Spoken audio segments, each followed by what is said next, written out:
welcomes you to the following presentation of the National Football League. The Atlanta Falcons come into this game 2-0. They won the coin toss. They deferred. The Cowboys start with the football. Off we go as Bosher will kick it away. Lance Dunbar is waiting deep for Dallas. Glad you're with us today on Fox. Let's all enjoy Week 3.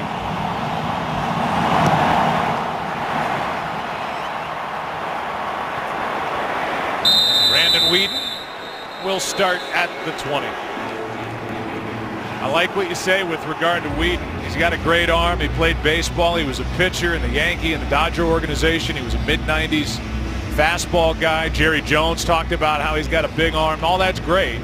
But when things get fast and stuff starts flying around, now we got to see how he is as a quarterback. Yeah, and how he handles all that is really going to determine, his success, just like it does all around this league with quarterbacks. A very talented guy. And if he has some time, and these receivers do their job, he has a chance to have a lot of success here today. Going to start it with a run with Randall, and he has some room. Good start, Joseph Randall out across the 45, out to the 48.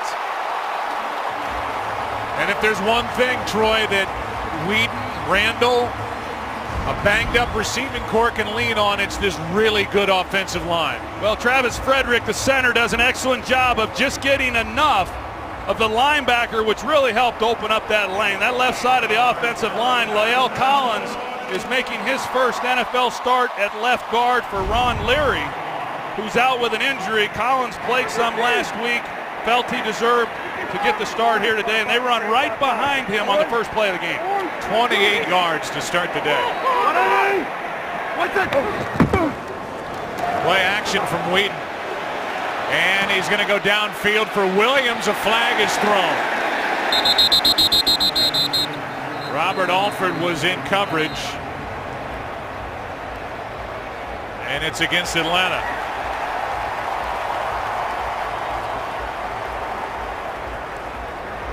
Tony Romo smiling with the start to this one. Personal foul, grabbing the face mask. Number 23 defense.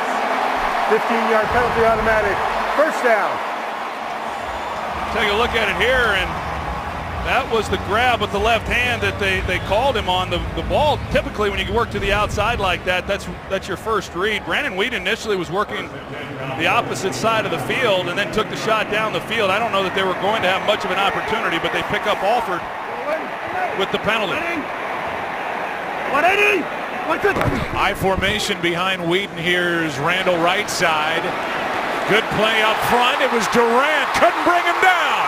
And Randall's going to cruise for the touchdown.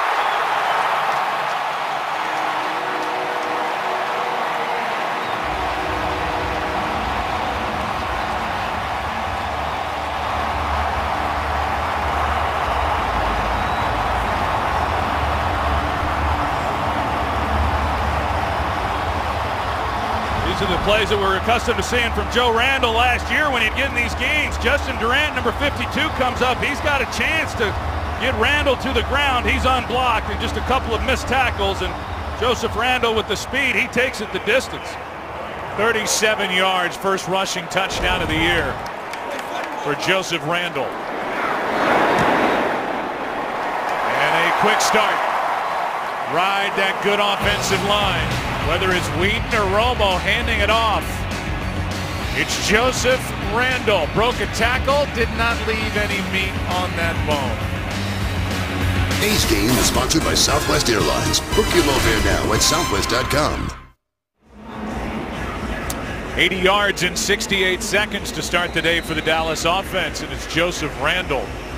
What did Jason Garrett say? You're only two good young long runs away from a good ground game. I've been waiting for that to kick in. Last year, the league's leading rusher in DeMarco Murray, and a good start today. For Joseph Randall, now we'll see what the answer is for Matt Ryan and the Atlanta offense. Back to the touchdown.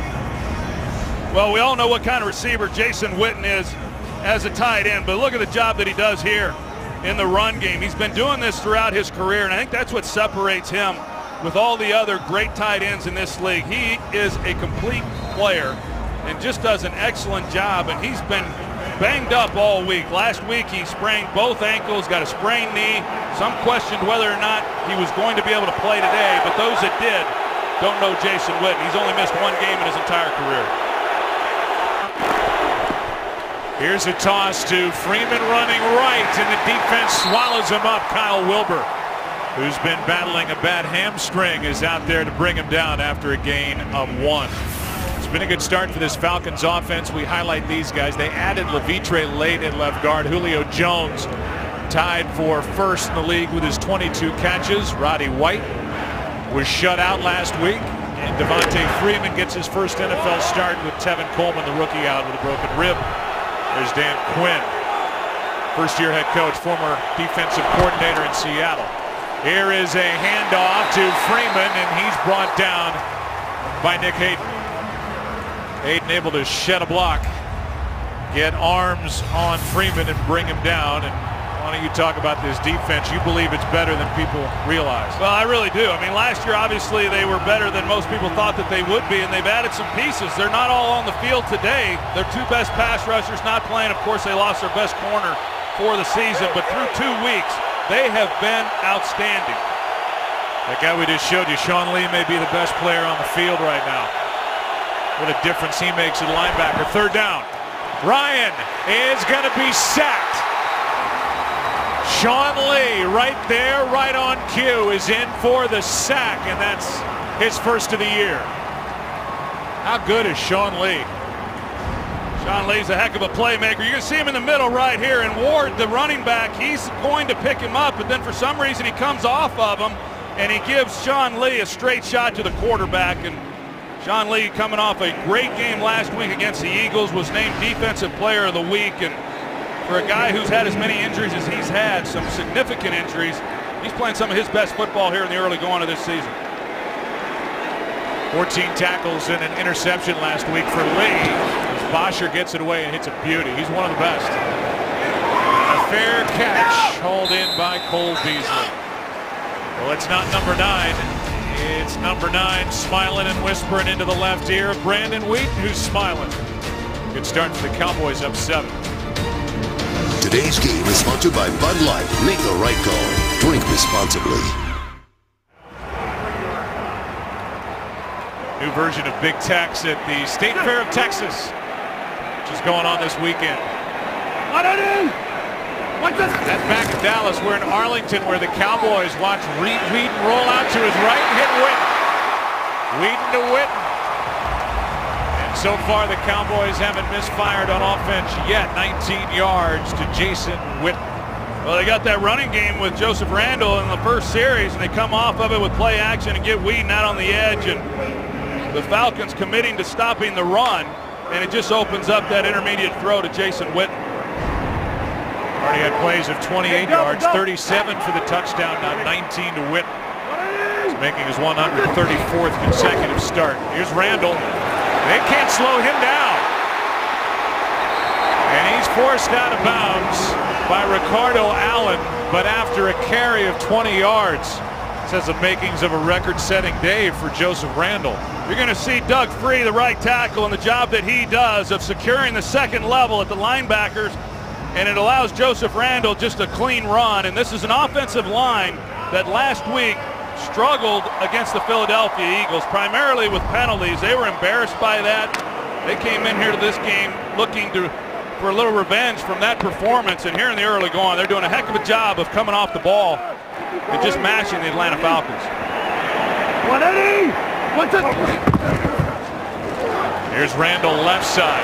Bottled up for the first time. Joseph already with a career high 86 rushing yards. Let's check in with Kurt with a game break. Well, here's one I don't think I've ever seen. In St. Louis, the pyrotechnics before the game set the field on fire. They finally got the fire put out, but it's delayed the start of the game against the Steelers. They are waiting this one out right now. Joe, Troy, and Aaron, that's a hot start.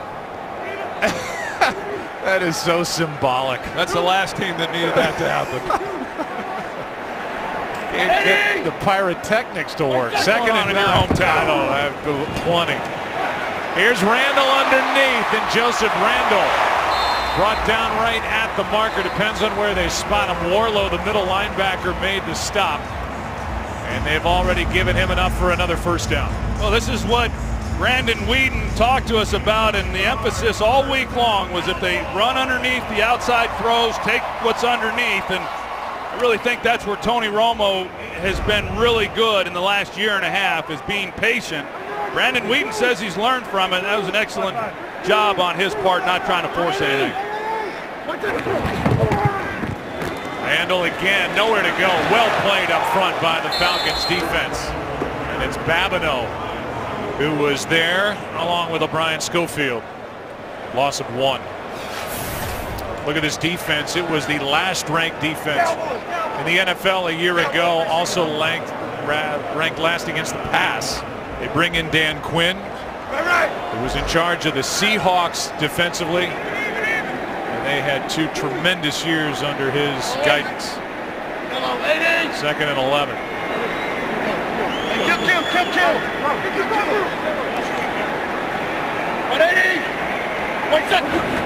Blitz coming from the Falcons. Cowboys pick it up. Beasley shakes 1 tackle.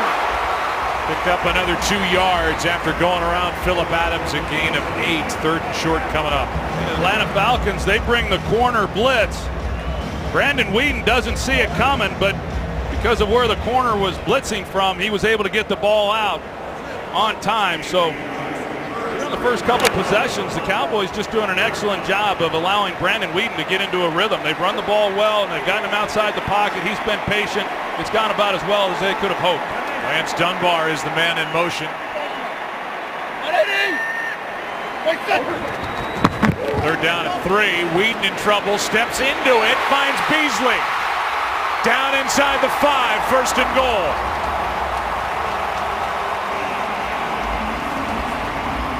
And in the first quarter of big plays by this Dallas offense, add 20 more. Well, this is a matchup problem when you got Cole Beasley, who's so good in the slot, but Brandon Weeden navigating the rush and being able to step up. He knows where he's going with the football. He got a good pre-snap read. What Atlanta does defensively is not real complicated, and you're going to know what the looks are, and Brandon Weeden taking advantage. Weeden started this year 11 for 11.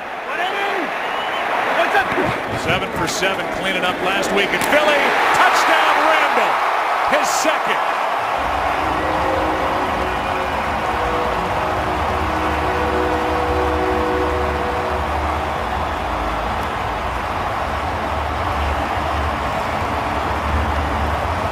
And this dominant offensive line is making it look easy against Dan Quinn's Atlanta Falcons defense. Zach Martin and Doug Free do an outstanding job of blocking the interior of that defense and giving Joseph Randall a place to go with the football. Not touched until he crosses his goal line. So great job of finishing the 2nd drive for the Dallas Cowboys. 14-0. You know that Weeden throws a pretty ball, doesn't he? I've been hearing it all week. And Randall can run. 14-0 behind number 3, not number 9. Today's game is sponsored by Chrysler. Celebrate 90 years of innovation at the Chrysler Anniversary Celebration event by DirecTV. If you call yourself a sports fan, you gotta get DirecTV. And by Burger King. Kick off fall with the new Oreo Pumpkin Spice Shake. Personification class in the NFL. Tom Landry, and now the current head coach is battling here today. And 2 guys who were on the same staff with the Miami Dolphins years ago. Jason Garrett and Dan Quinn. Dan Quinn's crew's got to get to work from the 20, down 14. Did you know Nick Saban was the head coach of the Miami Dolphins in 2005 and 2006? On his staff, Dan Quinn, the defensive line coach, and Jason Garrett coached the quarterbacks. By the way, also on that staff, Scott Linehan was the offensive coordinator for 1 year. Hudson Houck was head of the offensive line. Derek Dooley, George Edwards, Keith Armstrong.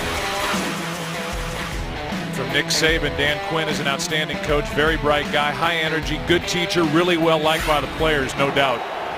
He's brought a lot of life to Atlanta, 2-0 down here, and a quick throw and a catch by Julio Jones to get him involved, good for 5.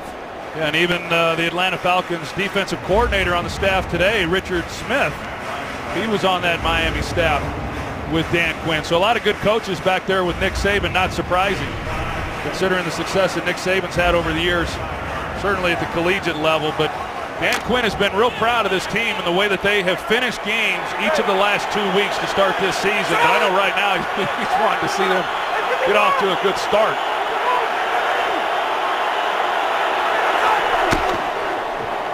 Second down and 5. Ryan fires. Pass is caught. Rolling catch by Hankerson, who is becoming a bigger part of the Atlanta offense as the weeks roll by. Had a big week last week.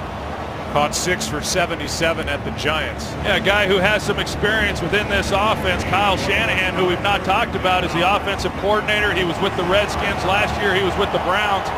Hankerson was with the Redskins, and he's just a solid guy. They've had to rely on him a little bit more when you've got a guy like Devin Hester, who has not yet played because of turf toe, but he's a solid player and does a nice job on that last play.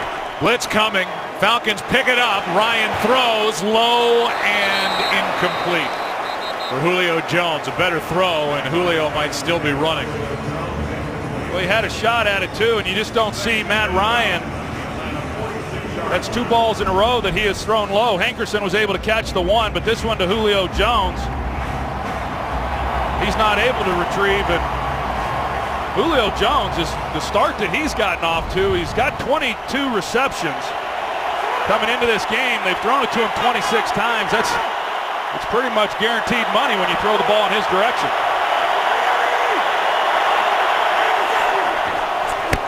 Here's a toss to Freeman, running right. He's got some blocking and a nice pickup of a first down, and he withstood a hit from Wilcox. And that fires up the Falcons bench. Good for 16 yards for Devontae Freeman. Well, Roddy White on the outside, the wide receiver, he does an excellent job of blocking the perimeter, which allowed Freeman to get the extra yards. J.J. Wilcox comes in, and here's the block by Roddy White on Brandon Carr. Just an outstanding job. J.J. Wilcox in week 1, he broke his nose putting a hit on Odell Beckham. A very physical player, but that time he was the recipient. Play action. Ryan well protected, throws it flat-footed and low for Julio Jones. Couldn't get anything on that throw. He was a little bit off as he let that go. There's Rod Marinelli. He took over a defense that 2 years ago was just awful, allowing over 400 yards per game last year. A little better this year with Sean Lee back now. As you said, the guys that are coming back after week 4, they have a chance of being a dominant defense here in Dallas. Really good. I think people are still, trying to figure out, okay, just how good are they? But Joe, I think this could be really one of the elite defenses in this league by the time the year's up. 2nd and 10 to the sideline. Good throw. And a catch and a hop out of bounds by Julio Jones for a first down.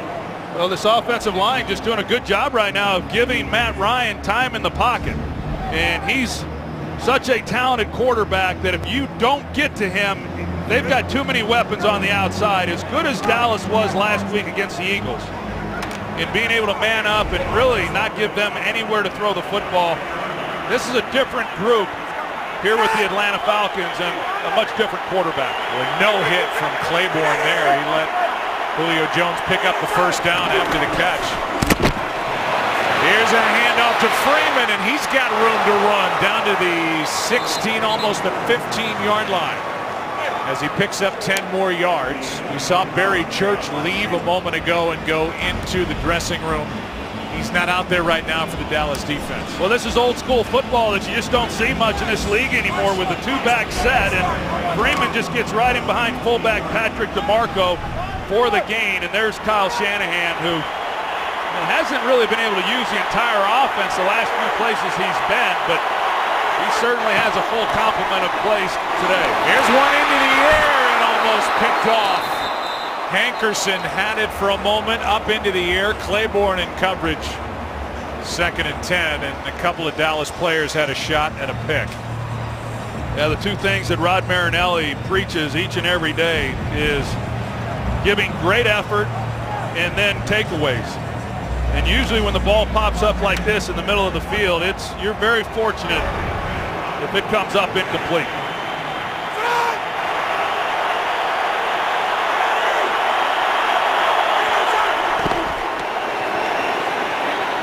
caught. Julio Jones. And he will spin his way near another first down. This time working on Brandon Carr, and they move Julio Jones all over the offensive formation. Yeah, and the Cowboys, they play a lot of single high safety, one-on-one. He's going to attract a lot of attention. And on that play, 2 guys are on him, but it just, you can talk about doubling a guy, and certainly he's the type of receiver that is going to get doubled each and every week, and yet he's able to produce. And to me, that's really the definition of a great receiver. Falcons have had 5 plays of 10 or more yards on this drive. First and goal. Pass is broken up. Claiborne banged bodies with Julio Jones. We've seen on the officiating tape that defensive player has just as much right to the football, and Claiborne was in great position. Well, he read it, but Julio Jones, he almost really sold out his quarterback, because it was almost as if Julio wasn't expecting to get the ball thrown to him. And the cardinal rule for any receiver is you have to cross the defender, and you can't allow him to have an open lane to the ball. And the Falcons fortunate now twice.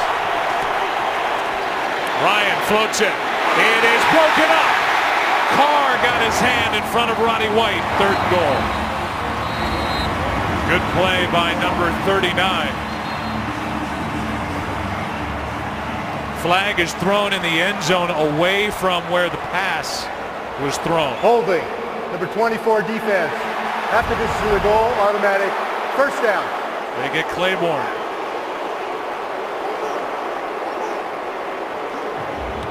There's a play with Brandon Carr coming in. He makes a nice play on the ball. He was beat initially, but on the backside, and Matt Ryan was really playing. He was looking play side throughout that play. So a penalty on Morris Claiborne, which was the right call, but really had no impact on the result of the play.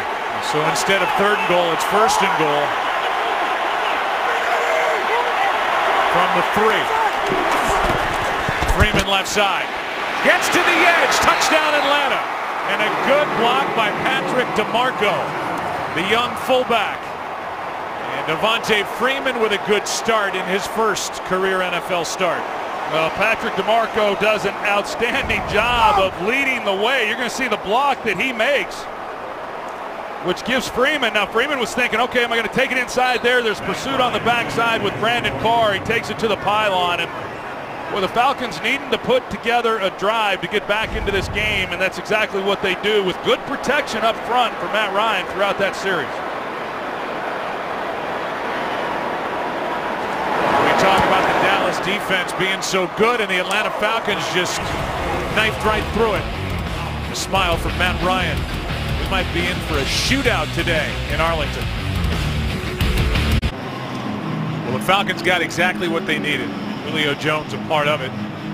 The offensive line, and let's face it, this is a makeshift, put it together on the fly offensive line for the Atlanta Falcons. They were terrific on that drive. Yeah, they really were. And the offensive line has been an issue with this team for several years now. And you're right, they pulled it together, and they did a great job on that possession. Dunbar will take a knee. We will take a break. Dallas with the ball up 7. Little time lapse from the college game last night. Arkansas and A&M went at it here at AT&T Stadium, and now today back to the NFL configuration. It's got to make Jerry Jones smile over there in the Death Star across the way. Well, until his Razorbacks lost in overtime last night. Well, he's not smiling at that. No. Weeden keeps it underneath. Randall, what a first half he's putting together. And on first down, he picks up 9. Well, the Cowboys and their fans, Troy, have to hope that the injured players for Dallas, Tony Romo and Des Bryant, have the recovery powers of the owner here, Jerry Jones, who was basically breakdancing days after getting his second hip replacement. He's unbelievable. About to turn 73. I missed that out. Second and 1, Randall right side. Got a first down. He's had a lot of room to run.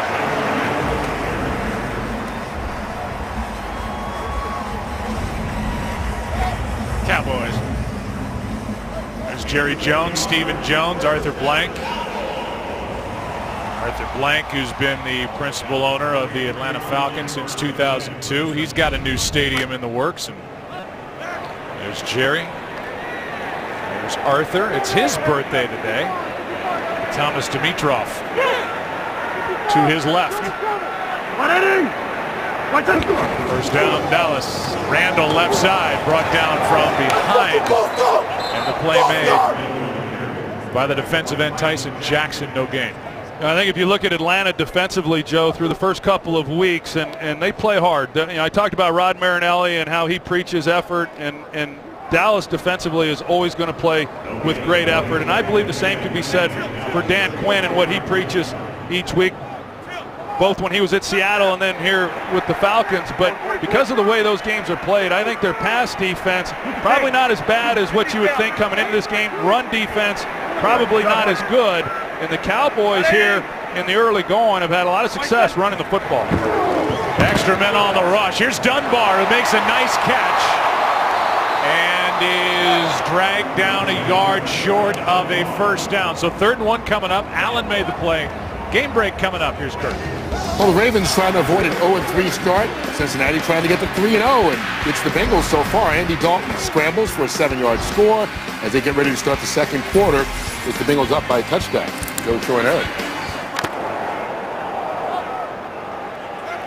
Kurt thanks here. It's 3rd down and 1. You got Mike. Hey, do Mike. What are they? What's it? Handoff is to Randall, and he's swallowed up. First guy there was Durant, the former Cowboy. It'll be 4th down. And a good play by number 52. And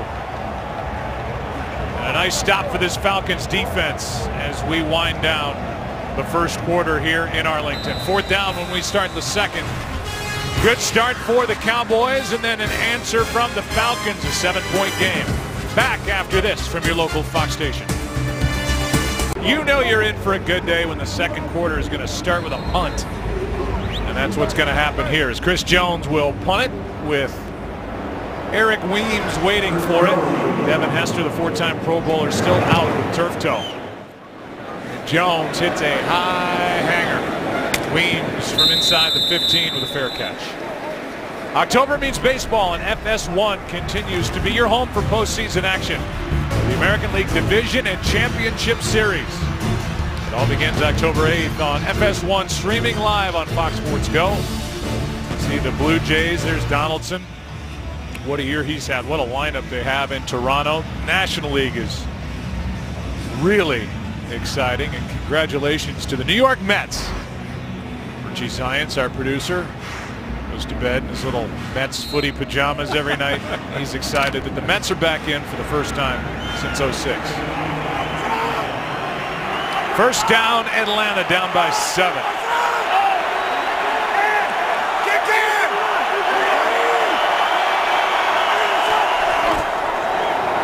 Freeman right side. And this kid runs hard. He's out to the 20. Devontae's caught your attention. Troy Berry Church on the tackle. Well, he's gotten an opportunity, of course, in his second season. He got some playing time last year. Different scheme, but he fits this. See the grab on the face mask. Got away with one there. Berry Church, but Devontae Freeman, I know Kyle Shanahan, in visiting with him yesterday, he was really excited about him. Feels that he fits this running scheme very well. One-cut guy, and boy, he has run the ball well. But in addition to him, fullback Patrick DeMarco, he's made some really key blocks in this running game. Good to see Berry Church back in there for Dallas. Wasn't in there the last time Atlanta had the ball on second down. Ryan looking downfield. He finds Roddy White, and he's got a first down, but a flag is down, and it came in late, right at the end of the play. And it's an ineligible man downfield for Atlanta.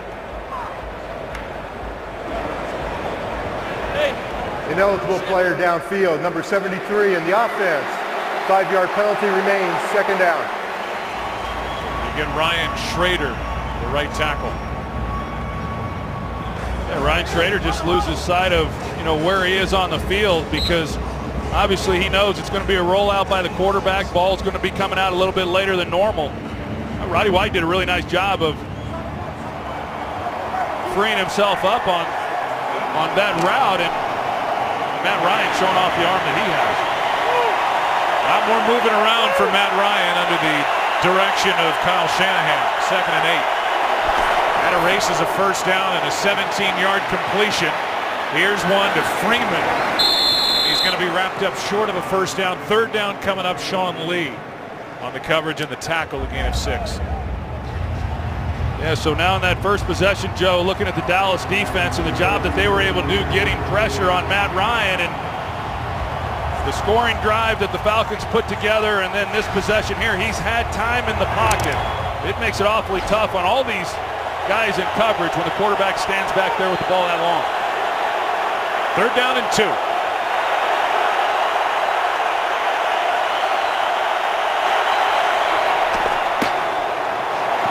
Sideline incomplete for Julio Jones.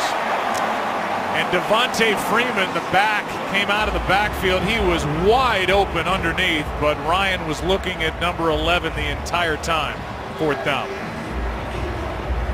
Well, he had the matchup that he liked. He's got some safety help, but essentially it's one-on-one, 3rd down. It's a pretty good place to go with the football. You're right. They had turned Freeman loose there in the middle of the field.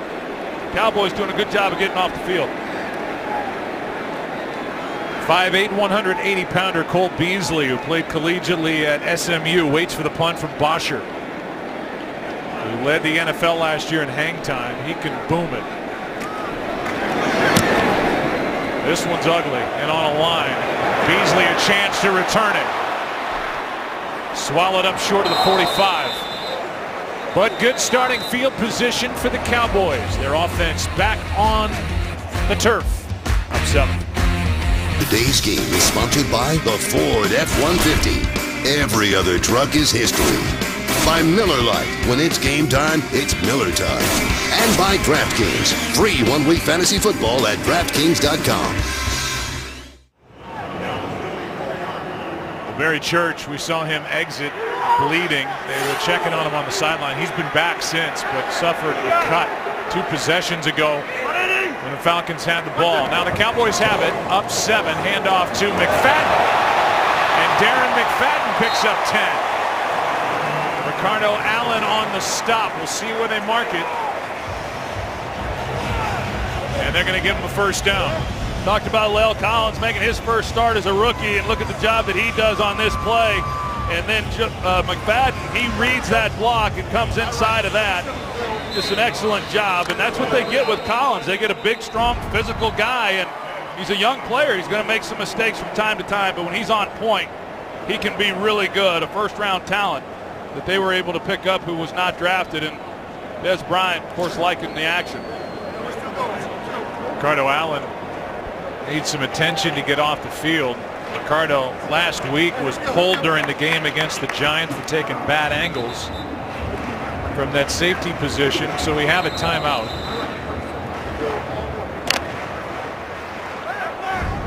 Let's go back to the hit.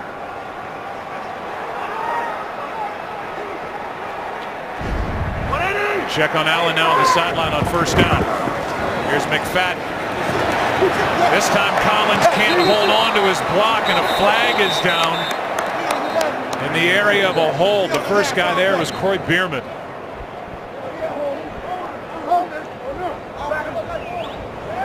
It's a hold against the Cowboys. Hey, you hear the Falcons, they're trying to decide whether they want to accept it. Number 77 offense, 10-yard penalty remains, first down. Get Tyron Smith.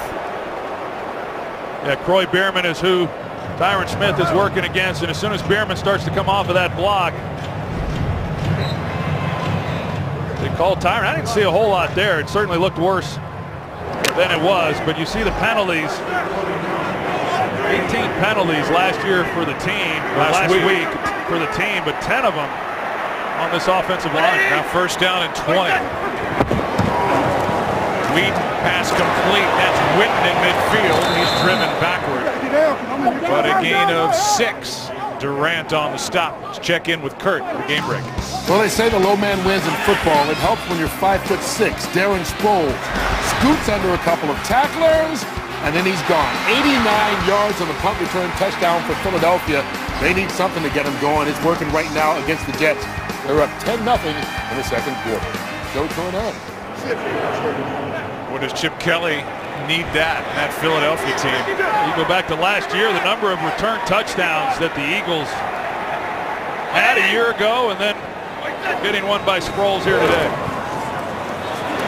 Here's a completion to Dunbar. He breaks one tackle, and we'll see where they spot him. They're going to give him forward progress to the 35 and a first down as he went around Warlow. And a nice catch and run by Lance Dunbar is now Brandon Weeden has, we saw the numbers for this year, but going back to last year, he has completed 20 straight, which is a franchise record according to the media guide for the Dallas Cowboys. Well, he might complete 20 more in a row if he continues to get the time that he's getting, because he's pretty calm right now in the pocket, and rightfully so. He's been able to look downfield, nothing there, he comes underneath, and Lance Dunbar is an excellent option to do that. Here's McFadden, cuts upfield, a nice run to the 30. Brandon Weeden was born in Oklahoma City in 1983, and he was a second-round pick in 2002 by the Yankees in the MLB draft. He played at Oklahoma State then as an older collegiate player from 2008 to 2011, drafted 22nd overall by Cleveland, signed by the Cowboys last year. As a starter is 6-15, making his 22nd career start.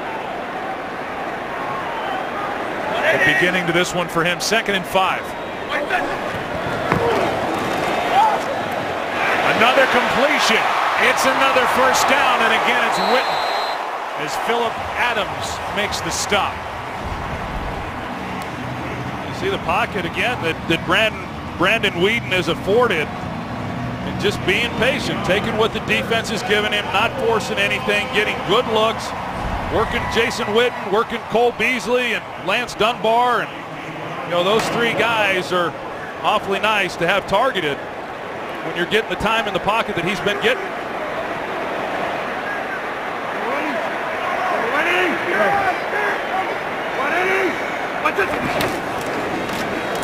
Here's McFadden on first down inside the 15-yard line. They'll mark him at the 12, a gain of 7. Beasley, the first-round pick on the stop for Atlanta. This offensive line is just controlling the line of scrimmage. Travis Frederick this time at center. You can see the job that he does. Lyle Collins, he gets up to the linebacker level, and just each guy really doing an excellent job of moving out their man and creating some huge lanes, whether it's McFadden with the ball or Joseph Randle.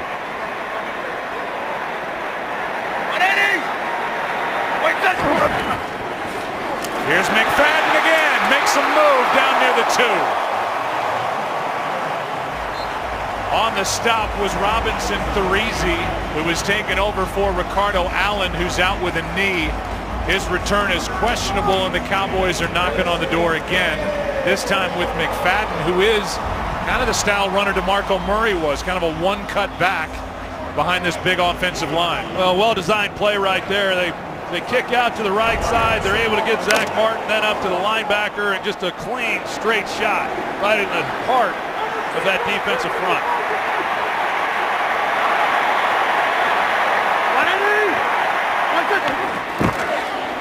McFadden to the edge, to the end zone, touchdown.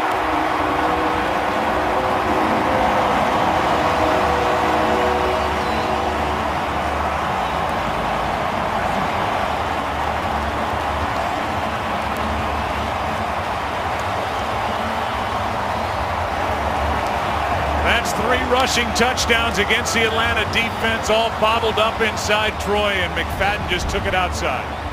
Yeah, the key block being out here on the outside. That's Escobar. They're able to secure the edge, and then with McFadden and the ball in his hands, he's going to get to the corner. 21-7, 14-point lead is back for the Dallas Cowboys and Brandon Weeden. A confident start for Dallas, up 14. Some questions to be answered for that Atlanta defense, as it has been exposed by the Dallas rushing attack so far in this one. 3 rushing touchdowns. But the Cowboys up 14. As Bailey drives it to the back of the end zone. So now Atlanta's turn to try and answer. Down by 14. Today's game on Fox is sponsored by FanDuel, the leader in one-week fantasy football. Well, Jerry Jones and Stephen Jones may combine to put together the roster of the Dallas Cowboys, but nobody can put together a roster of fine art like Gene Jones. That one Starfield by Teresita Fernandez here at the stadium in Arlington. And first down from the 20. Atlanta down 14. Delayed handoff, and Freeman got hit in the backfield. First guy there was Tyrone Crawford. And they love him. Hayden was there as well, but Crawford is the guy that's playing the Warren Sapp role in the defense designed by Rod Marinelli, with Sean Lee, the linebacker, in the Derek Brooks role. Those 2 guys could be stars this year. No question. Tyrone Crawford, he's the key really to that scheme along that defensive front. They signed him to an extension. Rod Marinelli really loves the way that he plays. 2nd and 12. Ryan completes. And up at the 25, a hit by Sean Lee. Jacob Tammy, the tight end, and he's slow to get up. He got popped by Sean Lee. And he's not right. Well, you can see the official jumping in, and that's one of the things that's now implemented in the league. As you see the hit on Tammy, that these officials are watching for this. Anything that looks like the guy's a little bit woozy, as clearly it does for Jacob Tammy. And if he's unable to go, Joe, that's a pretty significant player to have go down. He's a versatile guy. He does a lot within this offense, and a guy that Matt Ryan really feels comfortable about. Levine Toilolo is the only other tight end they list on their roster. 3rd and 4. Ryan, pass broken up. Incomplete for Hankerson with Patman on the coverage. Well, the Cowboys do an excellent job of passing this off. You see the action. They're expecting man coverage, and the way that they stack the receivers, they think the Cowboys are going to get confused as to who's got who, but the Cowboys, much like you would in basketball on a pick and roll, Tyler Patman comes off of it. He jumps Hankerson. An excellent job of executing there by the Cowboys defensively to force a punt. Now Bosher with Dunbar waiting back this time, not Beasley.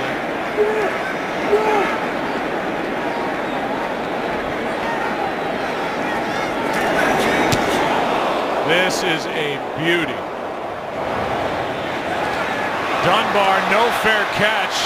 Somehow got around that first tackle by Southward and turns it into a 4-yard return after a 59-yard punt. Owen said this week that Brandon Weeden throws the prettiest ball he's ever seen. How'd that make you feel?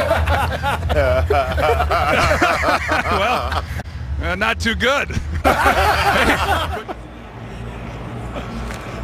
That's great. Earlier today on Fox NFL Sunday, and Weeden has not thrown an incompletion yet. It's pretty. It's pretty. Jimmy just loves to stir it up. Oh, he loves it. Here's Weeden in trouble out to his left. Throws it right into the defense, picked off by Moore. And William Moore with the interception. And Weeden makes his first mistake of the game. Exactly what Atlanta needed, as Weeden forced it out to his left. He gets moving to his left, and he just appears to not even see where Moore was, but I don't know exactly where he was going with the football. It looked like Witten may have been coming into the area. You're going to see off the action. He gets flushed to his left. Certainly was not designed. He's trying to make a throw there to Witten. It's high. And the one thing that certainly has been preached and not forcing it. He's done a great job of that, but that's a difficult throw as you're rolling to your left, trying to get turned and still be accurate with it. And just a costly mistake by Brandon Weeden. And he could see, Troy, the moment he came to the sideline, Garrett was in his ear, then Linehan was in his ear trying to keep him up. Yeah. And the other part of it, too, is it's easy after the fact. I mean, you're still out there trying to make some plays, but just wasn't able to get turned and comfortable with the throw. Let's see what the Falcons can do with this. Freeman Gets hit out to his left. Barry Church, cut under the nose and all, is there for Dallas, a gain of 5. And we'll go back to the interception as Weeden throws his first pick. Yeah, this is a good look right here from the defensive perspective. And as Weeden gets flushed, you see Witten coming into the picture, but just had no opportunity whatsoever. And Brandon Weeden certainly knowing that on that one, hey, just throw it out of bounds and live to play another down. Had been 16 for 16 to start the year. That's his first incompletion, and it goes as an interception. Now 2nd and 5. Ryan protected. Freeman gets popped. Where will they mark it? Church on the stop. It's like a yard shy of a first down, and we will go down to the field and Aaron Andrews. And Joe, word from Atlanta, tight end Jacob Tamme has been taken back to the locker room for concussion protocol. We'll give you an update when we get one. All right, so that's a big weapon not there. Down to Levine Toilolo. And that's it at tight end for the Falcons, a position that gave the offense virtually nothing last year from Matt Ryan. 3rd and 1. Well, Cowboys one-on-one. They got one-on-one on the outside here with Roddy White if he wants to take a shot. Julio Jones was in a tailback, and the handoff is to the up back Devontae Freeman. And he sets up 1st and goal from inside the 10 with under 5 to go first half. Well, that'll get your attention defensively when they put their best receiver, Julio Jones, in the backfield. How are we going to match up with this? You got a lot of options. You put him back there and allow him to go either direction. But a handoff here underneath to Freeman, and a big 3rd down conversion for the Falcons.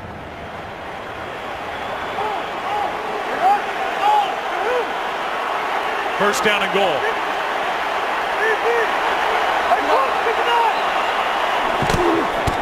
Here's Freeman.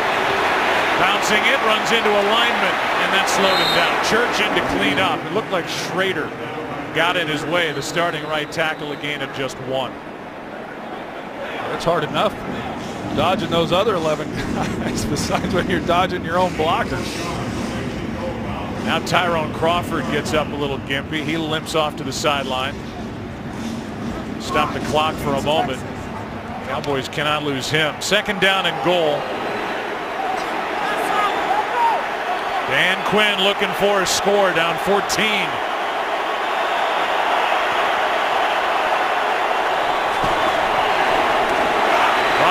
To the end zone, nothing there. And a flag. And a hold against Dallas. Holding. Number 42, defense. Half the distance to the goal. Automatic first down. Well, Barry Church is the one they call. He's the one in coverage. There's obviously a lot of contact there. I was a little surprised by the call. I don't think it had much of a chance really to be caught. Matt Ryan just trying to put it up high, but another costly penalty on Dallas to give the Falcons a first down here in the red zone, much like their previous score. From the 3.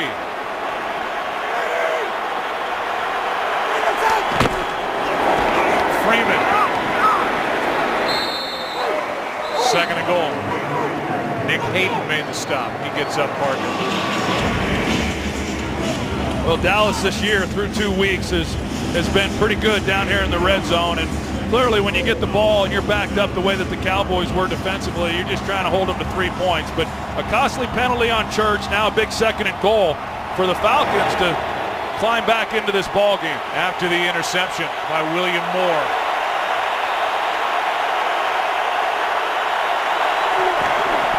Low snap, pass is broken up. Julio Jones had it for a moment, and J.J. Wilcox knocked it away. And that saved a touchdown, 3rd and goal. Well, this is a ball that's thrown high. Julio Jones typically makes those plays, but it's tough as a receiver when you got to go up and make a grab down there knowing you're going to take some shots. Ball doesn't come out well for Ryan. We've seen him be a little bit errant with some throws. You typically don't see that, but that should have been pretty easy touchdown for those two. Crawford back in there for Dallas, 3rd and goal.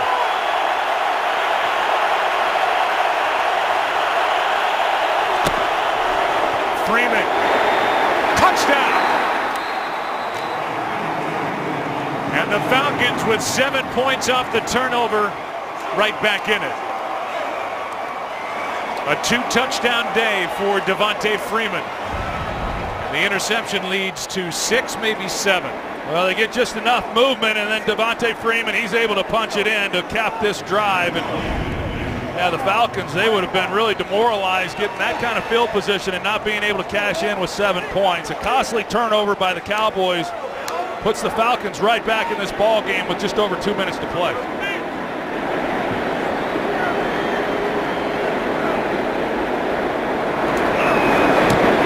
Seven-point game. Brandon Weeden, the interception. With his roll out to his left, the penalty on Church. Devontae Freeman, his second of the day, 7-point game at Arlington. 7-point game now as the Falcons take advantage of the interception. And now welcome inside the booth. I'm Joe Buck, the Hall of Famer Troy Aikman to my left. And one thing the Cowboys have asked of Brandon Weeden here is to not force it. You know, be smart, make good decisions. He forced it to Witten. The interception, 7 points later, it's a 7-point game. Yeah, that's one he'd like to have back. I think you know when you're kind of out of control a little bit and you're moving to your left and you can't quite get turned the way you need to deliver an accurate football. And I think Brandon would be the first guy to tell you, yeah, I should never have attempted that throw. I will say, though, sometimes it's easy to armchair quarterback and say that, you know, hey, he shouldn't have forced it when you're only going off of the results of the play. But he has been patient throughout this first half, but one that I just don't think he was in a good position to deliver the kind of ball that he needed to. So now with 2:18 on the clock and 3 timeouts and the 2-minute warning, back to work goes Weeden. This fall, Fox brings you an hour of all-star comedy. We've got Grandfathered with John Stamos and Josh Peck, and The Grinder with Rob Lowe and Fred Savage. The fall's funniest premieres this Tuesday on Fox. And happy to have John Stamos and Josh Peck, Rob Lowe and Fred Savage in the Fox family as this drive will start at the 20 and a chance for the Dallas offense to put something together here before the half.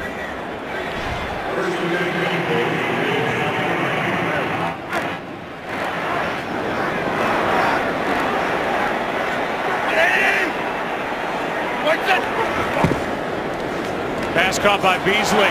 Wide receiver screen, and Beasley with a good start to the drive. And now a flag at the end of it for a shove out of bounds. And a 15-yard play will tack on 15 more. This is 30 yards of field position. After the play was over, personal foul, unnecessary roughness. Number 37 defense, late hit, out of bounds. 15-yard penalty, automatic. First down. That's Ricardo Allen, who was banged up with a knee earlier. He is flagged for that. Yeah, that's an easy call, but Tyron Smith, the left tackle, and the athlete that he is, he's out leading the way from the left tackle position. As soon as the ball's thrown, he takes off running. He gets a key block. Terrence Williams is out there as well. Very good execution. So 15 yards plus 15 more. The ball's at midfield. 2-minute warning in Texas. You can replay every NFL game. Subscribe now at itunes.com/NFL. One play to start this drive, 30 yards of field position because of a 15-yard play and then a penalty. So from the 50, handoff is to Dunbar. And the little back, who's really good out of the backfield catching the ball, carries it for 5. William Moore on the tackle for Atlanta.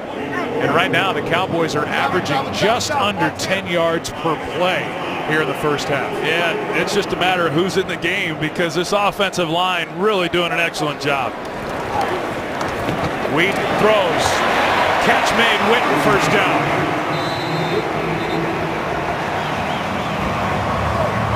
Seven-yard completion to Jason Witten. He's playing in his 190th consecutive game. A sprained knee and 2 sprained ankles. Plenty of time. 3 timeouts for each side. Hurry. Weeden. Dunbar, room to run. Dunbar can't get out of bounds, but he's got a first down inside the 25. Warlow on the tackle, a catch and run of 15. And a timeout taken by Dallas. With a timeout by the Cowboys, here's Kurt Menefee. What's coming up at halftime, Kurt? All right, we're getting ready for the Visa halftime. The Bengals and Ravens match up in an AFC North clash. The Steelers take their high-powered offense to St. Louis, and the Colts try to change their luck against the Titans. Those highlights and more coming up on the Visa halftime. How about the 0-2 teams to start the week? The Giants, they solved that at home against the Redskins on Thursday, but Philadelphia, Indianapolis, Seattle, Detroit, Baltimore, all 0-2 to start the year. Yeah, and some good teams, too, in that bunch. Teams that we really expected to be in contention. Certainly they still can be.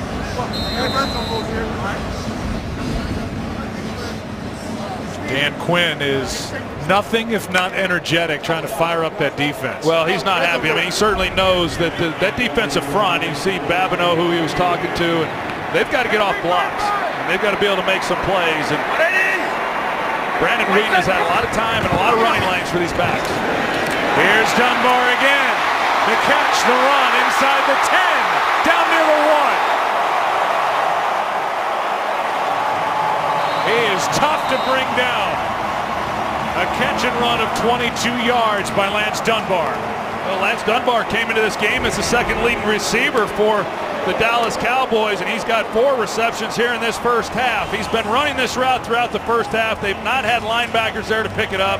We saw last week the matchup problem that he can present when he splits out wide. He had a couple opportunities, caught one of them in that win against Philadelphia. Today they've been using him out of the backfield, and he's just given Brandon Weeden a nice little security blanket underneath, and he's picked up some nice yards when he's had his opportunities to make the play. You can see Warlow, the middle linebacker, go for the football and not the tackle. You think about the opportunity for Weeden.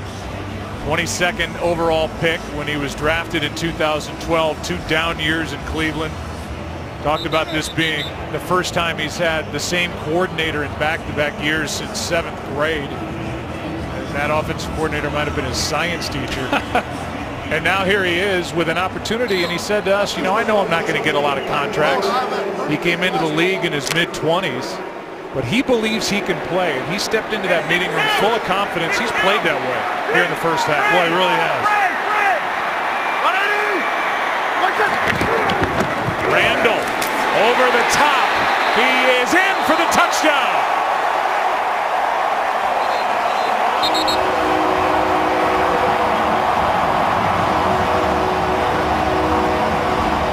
A 3-touchdown day for Joseph Randall. There really wasn't much there. See, the ball started to come loose. It was close, but the official comes in. He signals a touchdown. So Joseph Randall, the Falcons were able to get low when they came off the ball, and the only opportunity he really had to try to get that thing across the goal line was to do exactly what he did and go over the top. Remember, the call on the field is touchdown. I don't think there's anything that we see there that would reverse the call, but because it's a scoring play, they look at it, and the Cowboys, we will review the previous play. They're going to give it a longer look. Cowboys have had 6 possessions, touchdown drives of 80, 77, 56, and 80 if this stands. The call when we come back. There's the call. After reviewing the play, the ruling on the field stands. Touchdown. 295 total yards of offense in this first half for Jason Garrett's Cowboys. 4 rushing touchdowns. 3 by Randall, 1 by McFadden. And Dunbar, a big part of that drive to get him down the field, 80 yards. And up again by 14. So it's a Cowboy team that has started 2-0, 2 wins in the division. And after the pick, a nice drive put together by number 3. Brandon Weeden and the Cowboys. The Dallas Cowboys and the Atlanta Falcons join the NFL in celebrating Hispanic Heritage Month. This year, the NFL is launching a campaign called Feel the Orgullo, which means feel the pride. Visit NFL.com/Hispanic Heritage for more information. Nice ceremony before the game, and then our national anthem here before another packed house in a stadium that dates back to 2009, put together for $1.3 billion as part of this $4 billion franchise. Is the worth estimated by Forbes. It is the wealthiest franchise along those lines in the world. And for a man in Jerry Jones who scraped together $140 million in 1989, here he sits on top of that empire and hoping to go to 3-0 in 2015. People thought he was crazy back in 1989 for paying that amount of money. It's a pretty good return on the investment. And another touchback off the foot of Dan Bailey. The drive for the Falcons with 3 timeouts will start at the 20 with 40 seconds left. Yeah, 40 seconds left, 3 timeouts. Obviously, that's plenty of time for Matt Ryan and being able to get this team back down the field. It's going to be on his shoulders, but in the second half, the defense got to make some stops. I mean, they've made 1 third down stop and then the interception, but really have shown no ability to slow down this running game or even get in the vicinity of Brandon Weeden. A lot of times you see teams in this position start with kind of a feel it out play, something underneath, see if they can get a chunky yardage and then go to work. Like that. Freeman out of the backfield. Out near the 28, timeout taken by the Falcons, their first. Byron Jones, the rookie, and the first-round pick out of UConn made the tackle. You know, I don't like burning timeouts that quickly in a 2-minute drill. I know there was 40 seconds to start this drive, but you get the underneath completion, and you've got the defense then on their heels a little bit. You call timeout immediately, and you give a defense an opportunity to regroup and substitute if they want to, make a call in the huddle. 2-minute offense, both at the end of the half and at the end of games, is probably one of the most overlooked areas in all of football. And it's amazing for how much that determines the success of a game and a team, how little attention's paid to it. 2nd and 3.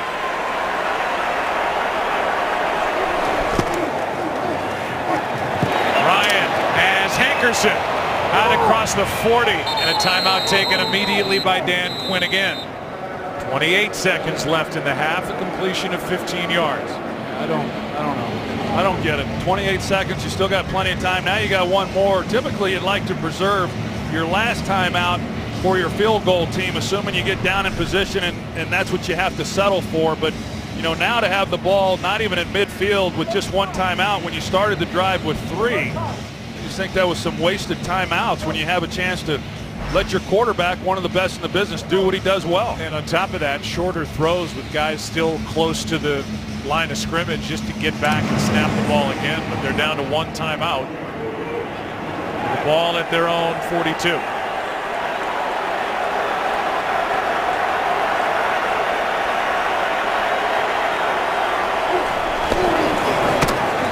Ryan has Freeman over the middle. And Devontae Freeman making moves inside the 30 and down inside the 25 to the 23.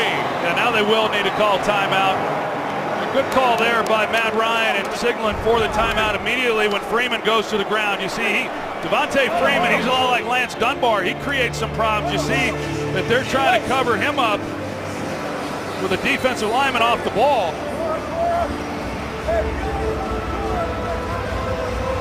Based on the coverage there, just the way the defense was called, and they had Jack Crawford who's trying to come off and slow him down, and Matt Ryan reads it beautifully in a huge gain. But with that kind of gain, you don't have enough time to try to get your lineman down there and set to clock it. You have no other option but to burn the timeout. Now 17 seconds remain in the half.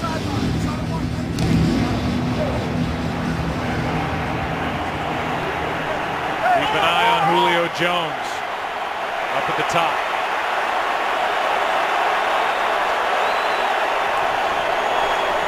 Ryan looking right to the sideline. Pass is complete. Hankerson. They're going to mark him out with a gain of just over 11 seconds left in the half. Well, here you look at it from Matt Ryan's perspective, and you can't take a sack and you can't complete a pass that's not going to score inbounds. I mean, they're either going to have to get out of bounds or they're going to have to be in the end zone, because you're probably not going to be able to keep the clock running and get it clocked. So he's got to be real smart with the football here and where he decides to go with it. Sean Lee out in coverage on Freeman at the top. Ryan, quick setup. He will throw it away. And now you're down basically to one play. Do you want to go for the field goal and get points or take a crack at it? The answer is field goal. Yeah, easy call for Dan Quinn. They take one shot in the end zone. Matt Ryan knew there was 11 seconds. If you got to make a decision, you got to make it quick. If it's not there, stop the clock. He does that. But an excellent job getting this ball with 40 seconds. I thought they burned the timeouts early, but they did get the big play to Freeman, which made up for it. And now they get a chance to come away with 3 points to end this half. 32-yard try for Bryant. One of the better kickers in the NFL. And able to push it through. The Falcons will get the ball to start the second half. And when they get it, they'll be trailing by 10. Make it 11, 28-17. So the field goal by Bryant, the 32-yarder, and it's an 11-point game here in Arlington. Kurt, all yours. Today's excitement brought to you by Nissan.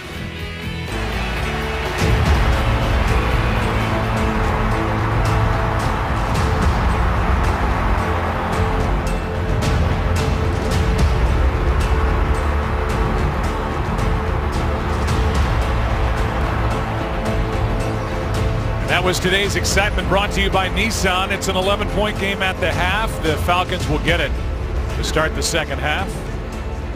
Look at the stats. We had 474 yards of total offense. Time of possession. Advantage Dallas. A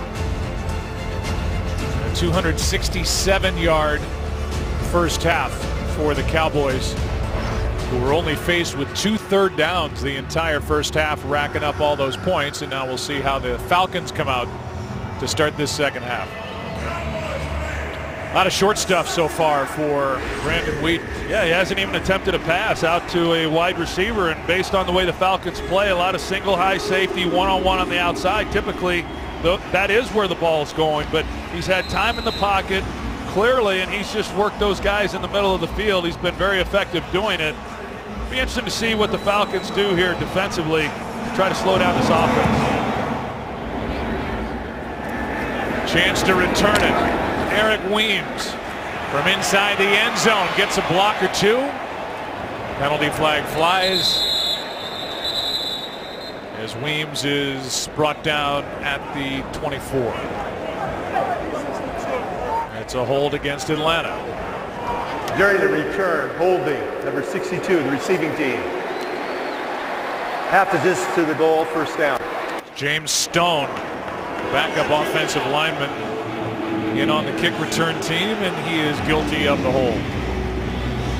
I was really impressed with Devontae Freeman in that first half. He is not a big guy height-wise. He's 5'8", but he's 206. He is strong, and he is tough to bring down. Yeah, he's run the ball well. I knew what he was as a receiver coming into this game. A lot of the third down stuff is his responsibility. He's good out of the backfield. He's got excellent hands. So that part of it, not surprising, but he has run the ball hard in the first half and has looked really good doing it.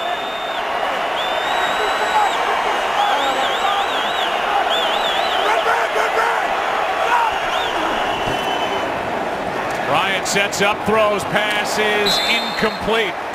Julio Jones has only 3 catches in the game. Aaron, what'd you learn at halftime? Well, this Atlanta offense now is without tight end Jacob Tamme. He's done for the day with a head injury. Troy talked about their defense. Well, Dan Quinn says it's not about making adjustments. It's not about making up new plays. It's about guys playing with some heart, guys playing discipline, and guys making some tackles. He said that's the worst half of football he's seen from a defense all year, Troy. He missed our game last week. 2nd and 10. Right side, and out across the 15 is Freeman. 3rd down and short, coming up a gain of 7. That's a great job on 2nd down and long and being able to pick up some big yards. But, you know, Aaron's report is right that you're not going to beat many people. As you see Sean Lee down right now, and I know all Cowboy fans, including that sidelines, are holding their breath. See the blood coming out of his lip, and that's what they're tending to.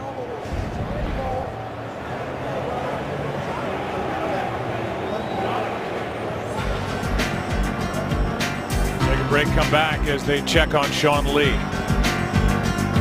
Today's game is sponsored by Southwest Airlines. Book your low fare now at southwest.com. By Chevrolet, find new roads. By Pizza Hut, bring home the flavor only at Pizza Hut. And by Samsung, introducing the new Samsung Galaxy S6 Edge Plus and the new Galaxy Note 5. You want to go to the State Fair of Texas and get something fried. That's right. They'll fry your hat for you if you want them to. Sean Lee able to jog off.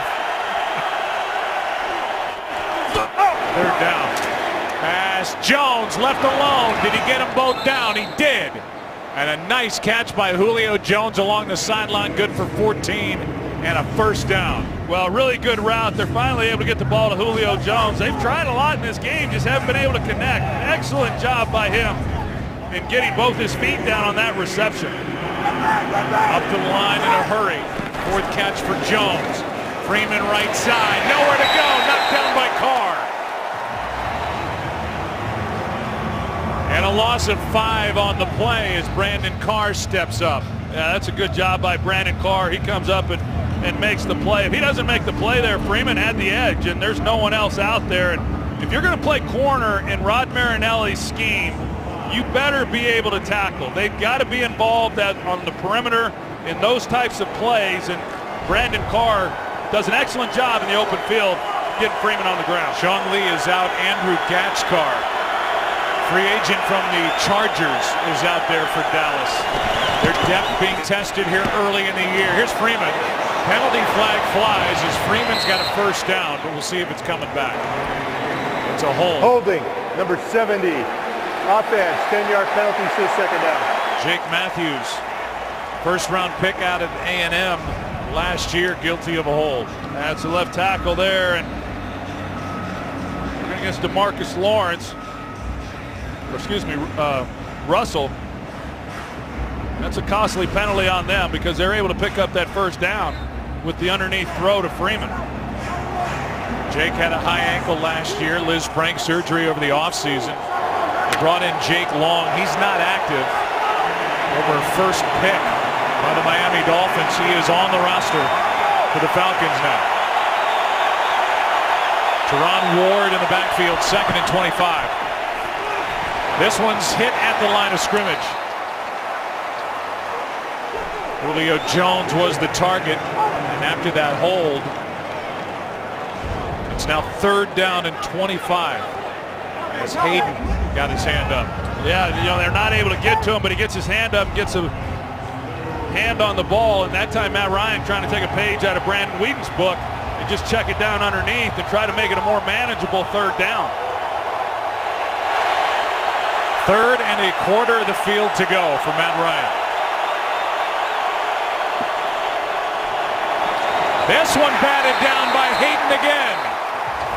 He gets 2 in a row. And again, it was intended for Julio Jones. Well, the Cowboys have a 3-man rush. You're going to see Nick Hayden does exactly what he did on the previous plays. Big paw up there and he knocks it down. And they're just trying to play the field position game there and complete something underneath. Help out the punter. Good job by Dallas. And now the Cowboys, they should get this with excellent field position.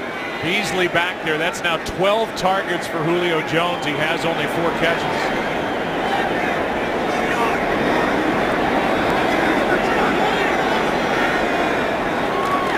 Mosher needs a good one. Beasley from outside the 40. Into Atlanta territory, and a good return by Cole Beasley. Toilolo on the stop. A return of 11 yards, and the Cowboys up 11 with good starting position. Big holding call against number 70, Jake Matthews, on that last possession. Took away a first down. And now starting at the 47 after the punt return by Beasley, are the Cowboys up 11.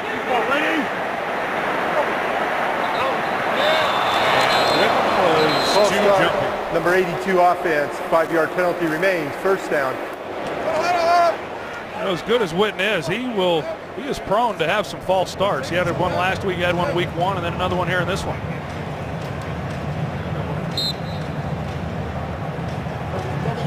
We'll peek inside our broadcast booth here in Arlington, Texas, and This Cowboy offense has been impressive, and really they've ridden that good offensive line. Well, you know, we heard Aaron Andrews talking to Dan Quinn at halftime as to, you know, what do they have to do. They're not going to change schemes. They do what they do. They just got to be better at executing.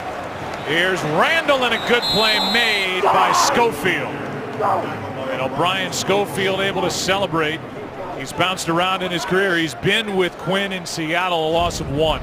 Yeah, and I know in talking with Dan Quinn, he was saying that getting O'Brien Schofield here was really a good acquisition for them in terms of messaging and knowing how the defense is supposed to be run. You know, when you come in, you're a new coach, and then you're putting in a new defensive scheme. It's nice when you have people who have had some experience within it and can help explain it and continue with the messaging in the locker room with these players. So a good stop there by Schofield. Now on second down, protection for Weeden. Flag flies, and Weeden throws it away. Quarterback's out of the pocket. Flag is down. Holding. Number 68 offense. 10-yard penalty. Still second down. So they get dug free. Keep showing Dan Quinn as we'll watch the hold here. Out on the edge by 68, and he got a hold of O'Brien Schofield. Dan Quinn, the defensive coordinator for the Seattle Seahawks. The previous defensive coordinator, Gus Bradley, he got the head job in Jacksonville. And now Quinn leaves the Seahawks defense, and he's the head man in Atlanta. Well, when you step in as the head coach and you had been the defensive coordinator on a team that was a Super Bowl champion and then got back to the Super Bowl the following year, it gives you instant credibility within that locker room, and they like what he's doing here. Here's Dunbar. Durant makes the tackle immediately at the 40. Third and forever coming up. Here's Kurt Menefee. Well, Adrian Peterson, folks, is back. 192 total yards last week, and his first 2 touchdowns of the season this week. This one a 43-yard stiff-arming along the way run against San Diego. Minnesota up 17-7 in the third. Joe Troy-Aaron. I had a feeling they were going to feed Adrian Peterson a little bit. Norv Turner, the offensive coordinator there in Minnesota, having served as the head coach in San Diego, they wanted to turn him loose, and he's done just that. Third down and 23. Here's Dunbar. He won't get the first down. He takes it inside the 45, and on this drive that started at the Atlanta 47, they had the 2 penalties, a negative run, the short pass play. Now this one for 17 yards. It's time to punt. Yeah, disappointing possession there for the Cowboys with great field position and just unable to do anything with it. They get backed up, as you said, because of the penalties, and now having to punt the ball back. That's got to bode pretty well for this Falcons defense. Really not able to shut down the offense, but to open this half with a good stop. End over end. Weems waits for it. Fair catch inside the 15-yard line.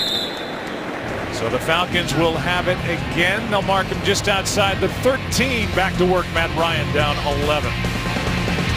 Today's game is sponsored by Verizon. Watch live local games with NFL Mobile only on Verizon.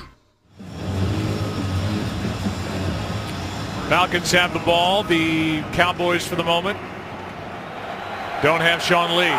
Andrew Gatchkar out there again for Dallas. On first down, a toss to Freeman running right out on the edge. Nice play to start this drive, down 11. And they're going to mark him a yard shy of a first down. Aaron, what'd you learn about Sean Lee? Well, still no sign of him out on the field. We heard he's back in the locker room. He's got a split lip, guys. They're working on that, so should be coming out pretty soon. Yeah, you know they're sure trying to strap him down in the locker room. He doesn't want to come out for anything but a split lip. Second and 1. Play action. This is the fullback. DeMarco's got a first down. His second catch of the season. Gain of 4. DeMarco, you know, clearly as a fullback, you're just not going to get that many opportunities. You're right. It's just his second reception on the year. But, you know, when you go back and you look at this game and the guys who played well, I think Patrick DeMarco has really played well in this game.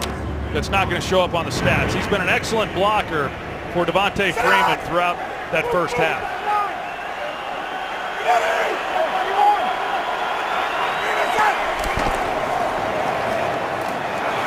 Ryan for Jones. Great catch and throw. And Jones is good out to the 48.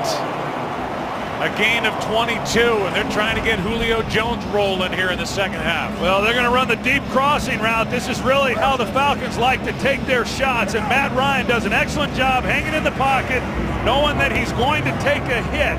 They run that wide zone play, they keep running it, and then they come back off of that with the play action and take the shot, and Matt Ryan knew there weren't going to be a lot of opportunities, but they had to hit him when it was there, and they just did. Here's Freeman now. He breaks through the line.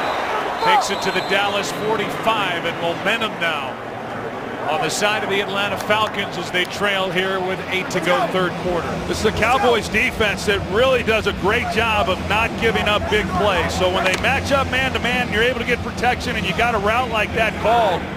They blistered the Eagles with that exact same action and route with Julio Jones, and they're able to get the hit against the Cowboys. Here's Freeman. He's wrapped up at the line of scrimmage. Hitchens brings him down. Julio Jones had been out the 2 previous plays.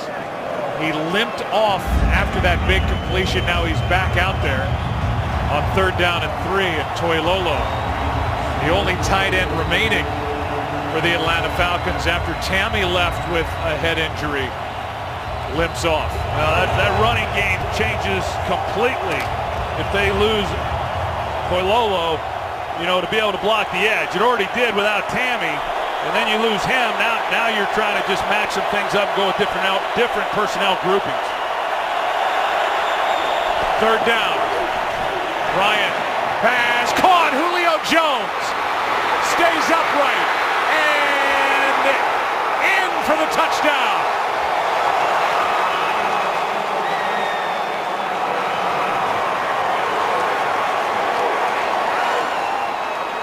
"45 yards on 3rd down and 3 as the Falcons close the gap." Well, Tyler Patman, you're going to see he's in coverage. Julio Jones gets a free release off the ball, and you're just not going to keep up with him. Julio Jones is 220 pounds. He runs a 4.3. He's hard to get to the ground once he has the ball in his hands. 3rd and 3, a clean release, and just easy pickings for Matt Ryan. Give it another look to make sure he stayed in bounds. He did, and the extra point instead going for 2 to try to make this a 3-point game, or the Falcons. This will be the first 2-point conversion try for the Falcons this season. Sean Lee back out of the dressing room. Well, Julio Jones lined up in the slot on that touchdown pass. Now he's out here wide. Toilolo back in there for Atlanta.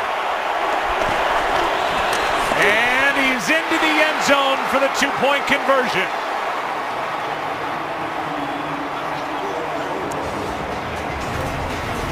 It was Julio Jones on 3rd and 3 from 45 yards away, and then Toilolo.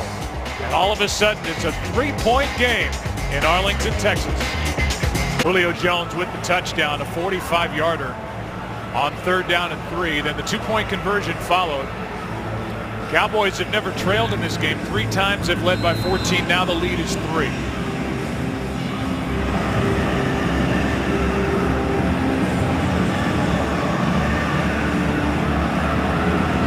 Washer to kick it away. And out of the back of the end zone. So the pressure has switched back to Dallas now into the 2-point conversion. You're going to see Anthony Hitchens, the middle linebacker. He just blows coverage because Toilolo, he comes off the ball and Hitchens doesn't pick him up. There's no one else there to cover that play. Here's the end of the touchdown by Julio Jones as he goes to the ground. Looked like he might have banged his head, but when he came off the field, he was clutching at his hamstring a little bit. Definitely hobbled. How much that will affect him the remainder of this game, we'll find out. From the 20. See if the Falcons can stop the ground game in Dallas. So far, they haven't been able to. They'll get a chance here, and they do. Randall swallowed up And it's Soliai coming through to make the initial hit, a loss of 4. 2nd and 14 coming up. Well, that's his job there in the middle. He's a big body. The Cowboys have been running the football. They bring him in the middle, and he's able to get the penetration and not let Joseph Randle get any kind of momentum once the ball's in his hands, and that's something that they did not do at all in that first half. Complete turnaround the way this game began. First quarter dominated by Dallas. Third quarter dominated so far by Atlanta, down 3. Weeden. Pass is tipped up and incomplete off the hands of Terrence Williams. Good throw by Weeden. It was right there, and Williams could not make the catch. Yeah, there was a linebacker that got underneath it. Justin Durant, I think that might have blocked Terrence Williams' vision, or he maybe even got a hand on it, but there was some heat on that ball. It went up in the air, and boy, Allen was in a position to make a play, and obviously that would have been a huge play in this game for the Falcons if they were able to get another short field for their offense. Durant got back there in that lane, now 3rd and 14. Penalty flag on the play. Here's Dunbar underneath. Good play is made by Durant, but a flag is down. Thrown at the snap now, another flag. 2 different fouls on the play.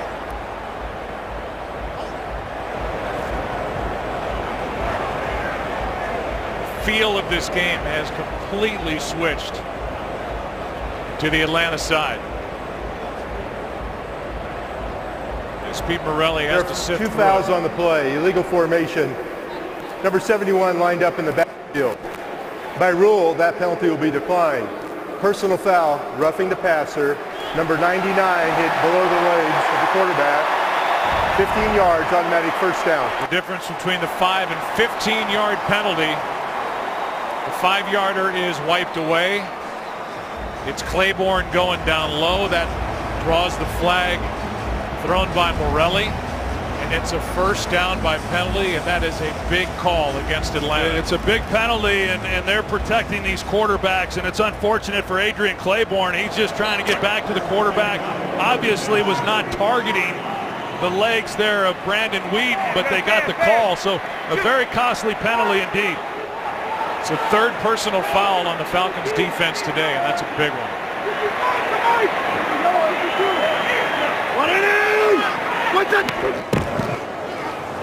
Here's Randle.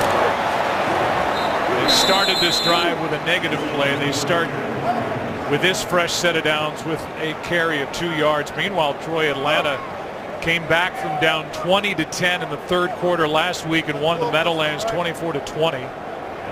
They had that big lead against Philadelphia Monday night, week 1. They lost the lead for a moment, regained it, held on. And now they're trying to climb all the way back, down 14 points 3 times in this game.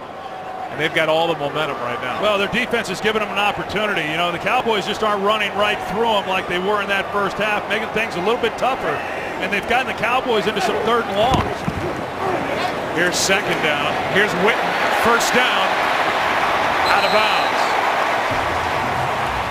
Forced out by Moore, a gain of 12.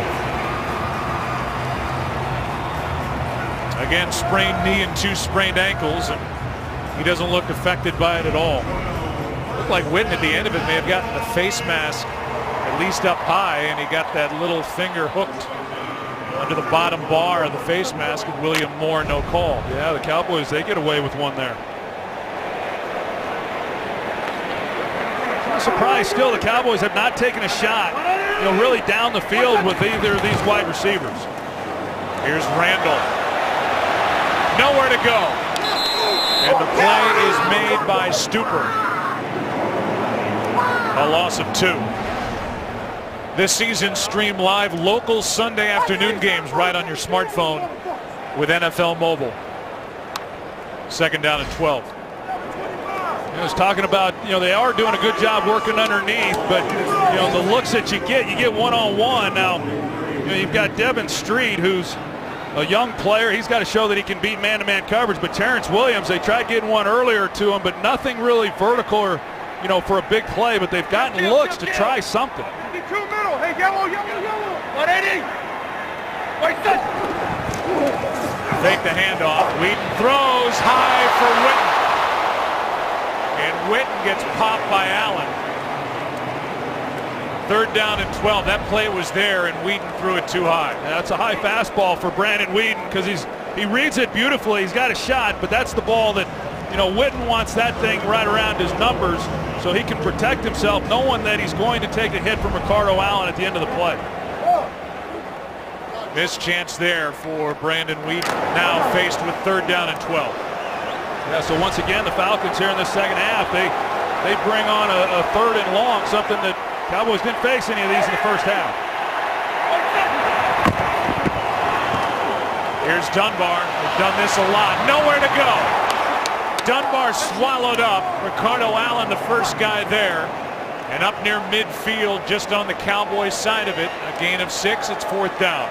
Yeah, they've gotten him to 3rd and long, and that's really been what the Cowboys have done in those situations is rather than Weeden trying to hang in the pocket and find somebody that's past the chains, he's just come underneath and seen if Dunbar can pick it up. Falcons come up and make the tackle. Fair catch. Just outside the 10 by Eric Weems. 40-yard punt, no return. Falcons have it and the momentum as they trail by 3. A playmaker back for both sides. Julio Jones, Sean Lee. From the 11, a toss to Freeman. And Devontae Freeman right through the gut of this Dallas defense on 1st down. Picks up 16. J.J. Wilcox on the tackle. And he's looked good all day, Devontae Freeman. Well, Mike Person, the center, he does an excellent job getting the block. And then you got Toilolo, the tight end, who he's in the fullback position. He makes another key block and just opens up a huge hole for Devontae Freeman. 18 carries, 86 yards, 2 touchdowns for Devontae Freeman, all career highs.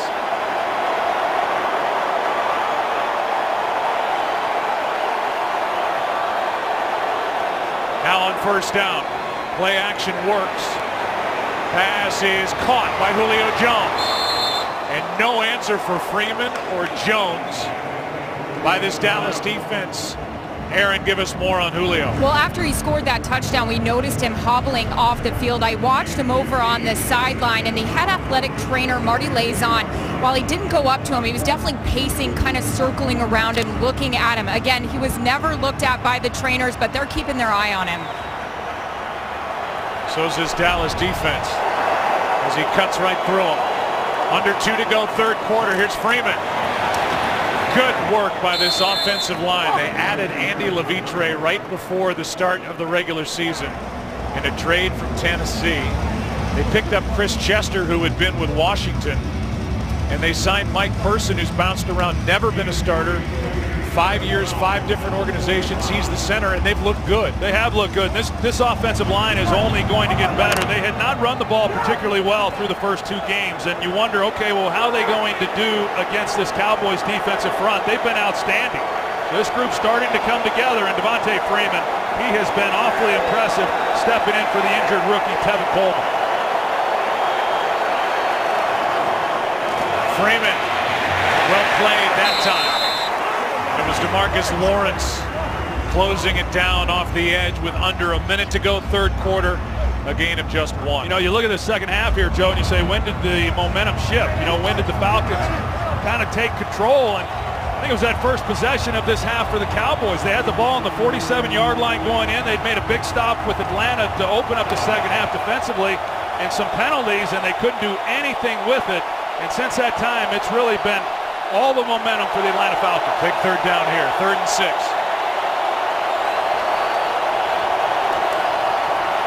Ryan out to his right, can run for it, and he will. 1st down and more, inside the 40. As Matt Ryan, the 30-year-old, picks up 18. Well, Matt Ryan certainly not known as a guy who runs a lot, but he has open field, and he got a nice gain on that 3rd down play. End of quarter number 3. What a game here in Arlington. Back after this. from your local Fox station. 3-point game. An 18-yard run by Matt Ryan on 3rd down and 6. Second longest run of his career. His 8th year out of Boston College, first-round pick in 08. Career record of 1-4 in the postseason. Got that hanging around his neck. This will be a year he does something about that. First down. Here's Freeman left side. Lee on the tackle. Gain of 3, back to that carry by Matt Ryan. Well, they're trying to work Ward in the backfield, number 33, on an option route. He comes out, and here's Matt Ryan. He's watching it. He's got a clear shot. They're going to pick up the first down, but then Ward falls down. And he's got nowhere to go with the football, and because he's able to escape, Cowboys locked up. It opens up a lot of room then for Matt Ryan, who took it. He also had a chance for Julio Jones on the scramble drill. It would have been a huge play as well.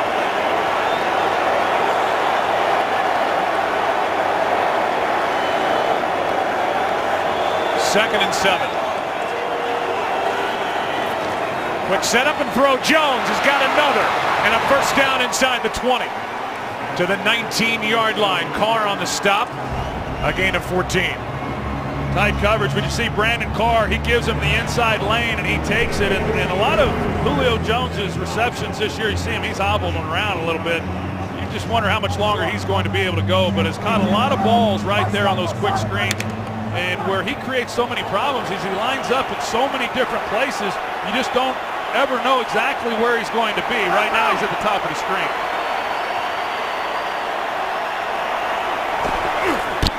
On first down, Freeman. Patman slowed him down. Carr came in with the next hit, and then Hitchens gets the tackle, no gain. Well, that's a good play there defensively by the Cowboys. Tyler Patman comes up. They got the screen. They got linemen out there. Just not able to get much out of that play. Falcons have never led in this game. Second and 10.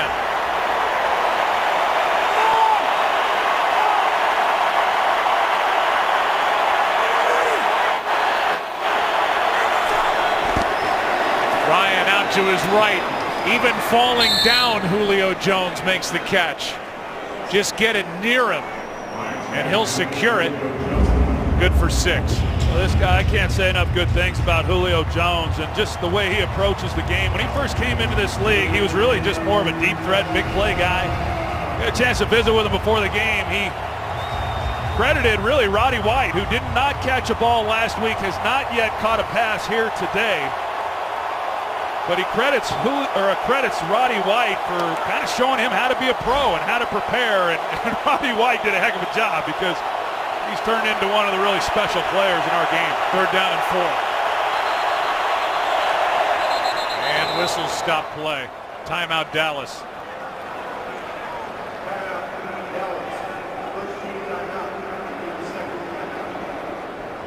Jason Garrett can feel this thing slipping away. October means baseball, and FS1 continues to be your home for postseason action. The American League Division and Championship Series. It all begins October 8th. FS1 and streaming live on Fox Sports Go. Well, of course, my Texas Rangers are playing good, and Brandon Weeden knows all about baseball there with the Yankees. Said he had a 97-mile-an-hour fastball. There's not a lot of those out there, right? I'm wondering. No. But we had a good visit with him on Friday, and what a delightful guy. And he's a guy you really pull for. And he took the tough road. That minor league stuff is hard, and he tried it, gave it a shot, didn't work out, and then went back, of course, to college at Oklahoma State. Had to pay his way initially, finally got a scholarship, but he was referred to as old grandpa there at Oklahoma State, which is obvious. They're down in 4. Pass is caught underneath. First down, Nick Williams. Just his 3rd catch of the season, but it is huge in a conversion on 3rd down against the rookie Byron Jones. Yeah, rookie on rookie, huh? You got Nick Williams, and first-year player anyway, and he's up against the rookie Byron Jones, a first-round pick. And Nick Williams, watching him last week against the Giants, he's one of those scrappy guys. The Cowboys have one in Cole Beasley, and I like this Nick Williams.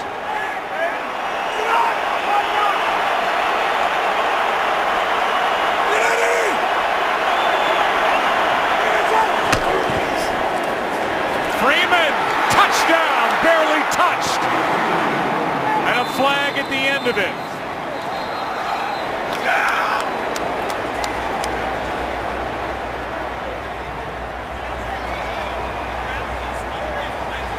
Falcons come away celebrating as they listen in. It's the first lead of the day for Atlanta. If it stands, it looks like it will. Well, the Falcons up front, they've hit him a few times now, right up the gut. An excellent job inside by center person Chris Chester, and then the right tackle Ryan Schrader makes the key block. And there's no foul on the field, no penalty on the field for a face mask. I'll tell you right now, there's just been a change of halves. You know, the Falcons had a hard time slowing down this Cowboys offense there in the first half, and the Cowboys defensively, outside of the first possession to start this second half, have just not been able to slow down the Falcons at all. Freeman now 22 carries, 100 yards, 3 touchdowns. With a 4th-round pick out of Florida State a year ago. Battled through a hamstring injury during the preseason, and he is finally healthy. And it is showing. The lead is 4. What a day for Devontae Freeman. What a day for the Atlanta Falcons. 2-0 and leading the Cowboys. Today's game on Fox is sponsored by Burger King. Kick off fall with a new Oreo Pumpkin Spike Cake. By Xbox One, the official game console of the NFL. And by Lowe's. Hurry in this week for great fall savings. First time in 70 games a Falcon has had 3 rushing touchdowns in a game. Michael Turner last to do it, 2010. Devontae Freeman has accomplished that here today. Now the lead is 4. Under 11 and a half to go. And the Falcons, who have defeated the Eagles and the Giants, trying to take care of the Cowboys. And Devontae Freeman saying, thanks. You guys are making me look good today. Starting at the 20 is Brandon Weeden, now trailing for the first time. Here's McFadden. I just get the feeling as McFadden gets a yard and a half, at some point here, the Cowboys are going to have to try and open it up a bit. On the left, wearing number 17, is Kellen Moore, a 4th-year pro out of Boise State. On the right is Matt Castle, who the Cowboys traded for during the week. From Buffalo, you know him from his time with the Patriots. He was a Pro Bowler with the Kansas City Chiefs. He's made 71 starts in the NFL. That backup spot will eventually be Matt Castle's, and who knows what it will be the rest of the way for Castle here with Dallas. 2nd and 8.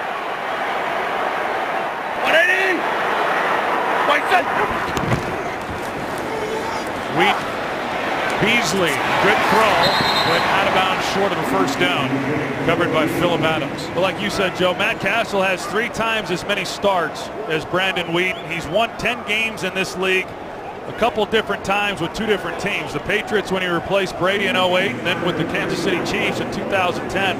I thought it was a great pickup. And what a hot commodity he is. He's been traded for twice in the last 7 months. The Bills traded for him from the Minnesota Vikings, and then of course the Cowboys do too. This is a big 3rd down right now for Dallas and Brandon Weeden. It's kind of easy to play the position when you've got a nice cushion and you don't have to worry too much about trying to bring your team back. He's got to keep this drive alive here. Weeden is sacked, brought down from behind. The offensive line lets him down. The defensive front picks it up for Atlanta, and a loss of 8. Well, Vic Beasley, number 44, is going to come off the edge. Tyron Smith is going to be the one who's handling him, and Beasley is very powerful and explosive off the line of scrimmage. And as soon as Brandon Weeden can't find anybody open and tries to escape it, Beasley's there to make a play. So a big stop once again by this Falcons defense. They have really turned it on. Vic, 33 sacks at Clemson, 1st-round pick by the Falcons. As Jones hits a good one. Fair catch is just hung on to by Eric Weems. A 44-yard punt. No return. Falcons have the football, up by 4. Today's game is sponsored by the Quesarito and Volcano Quesarito Big Boxes. Grab them at Taco Bell.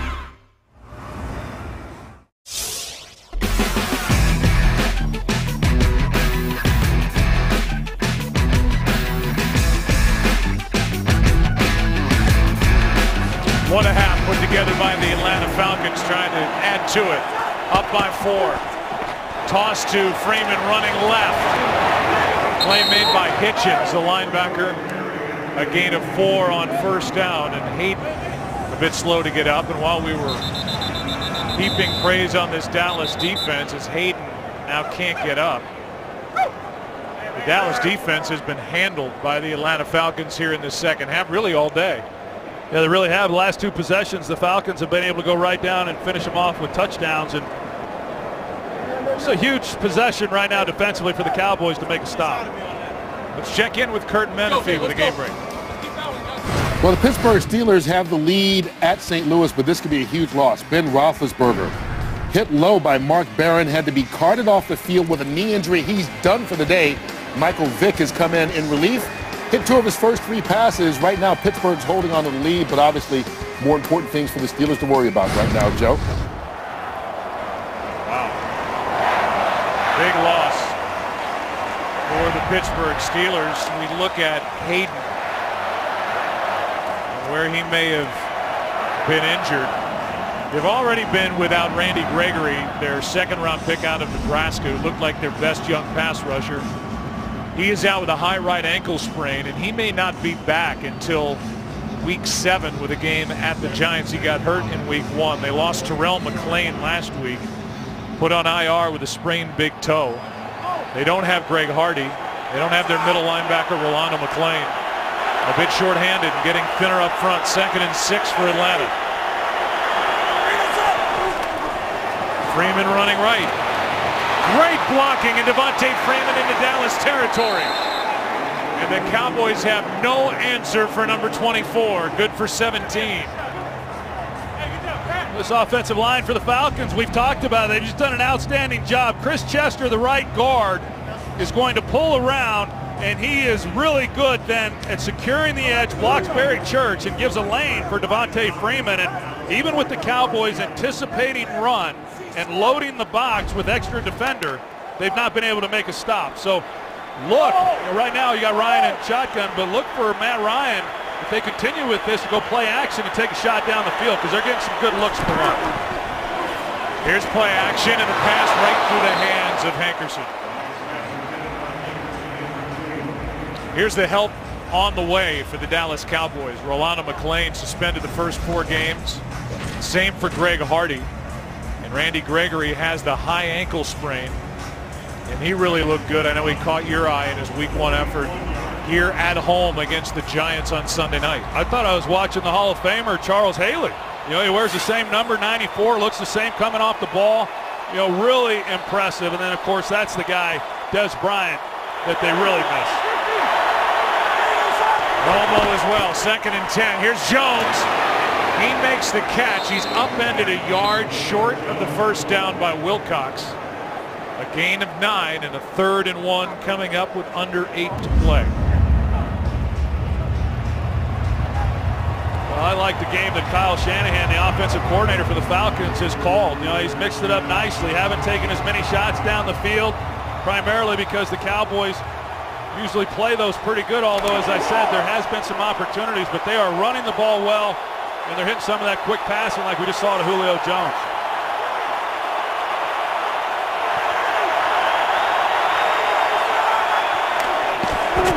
Freeman got it. First down inside the 30. And Devontae Freeman getting the start. Tevin Coleman, the rookie, 3rd-round pick out of Indiana, has a cracked rib, but they haven't missed a beat. Freeman now 30 touches in this game, 178 total yards. Yeah, he doesn't mess around. I mean, he figures out where he's got to go with the ball. He's got enough maneuverability as he showed on that play, but man, once he decides he's going to take it north and south, he hits it hard.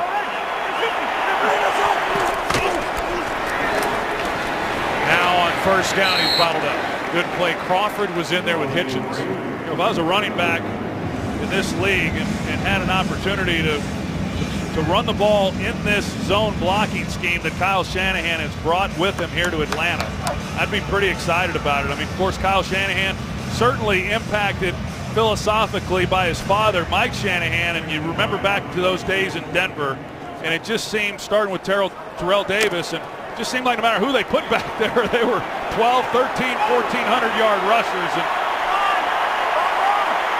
they do a good job, and this offensive line has been good here today. Second down and 9. Pass is caught short of a first down. That is Toilolo, the tight end. He's to the 20. Third down and 3 coming up. Boy, and they're just taking time off this clock right now with a 4-point lead and under 6 minutes to play. Falcons certainly in no hurry to get it into the end zone, but they have a nice methodical drive going right here. Falcons are 5 for 6 on third down this half.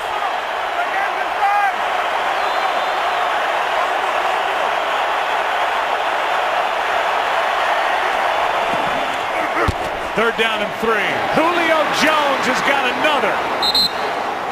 And he is on a body to the 10. A gain of 10.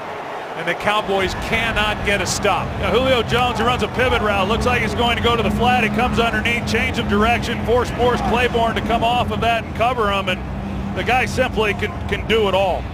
I mean, he runs the underneath stuff. He's tough. He's physical. He can go deep. There's nothing within this offense and within the route tree that Julio Jones can't do. And I don't think he's 100%, Joe. I think that hamstring or something is bothering him, but yet he's still getting separation and making plays. First and goal. Freeman cuts upfield with a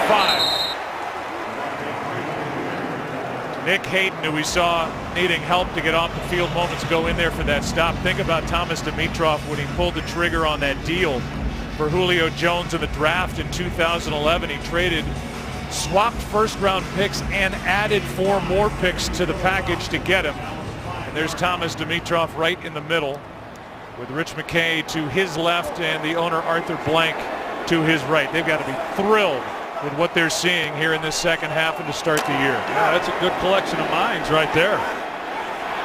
Under 4 to go. Second and goal from the 5. Freeman dancing his way to the 2. Hitchens on the tackle. Another third down coming up. Well, I don't think Matt Ryan's going to tell Devontae Freeman not to score here on third down. So the Cowboys are going to have to do it themselves. But they have marched the ball down the field. They've taken time off the clock, a 4-point lead. And, you know, this has been impressive. This is what good offenses do when they have a chance to really put the game away and make it a 2-possession game with very little time remaining. And they've been able to do that. This has been something to watch. So now a big third down here for Dallas. They're going to hang in there. Touchdown could ice it. It's Ryan out to his right looking for Jones. He's got him. Touchdown!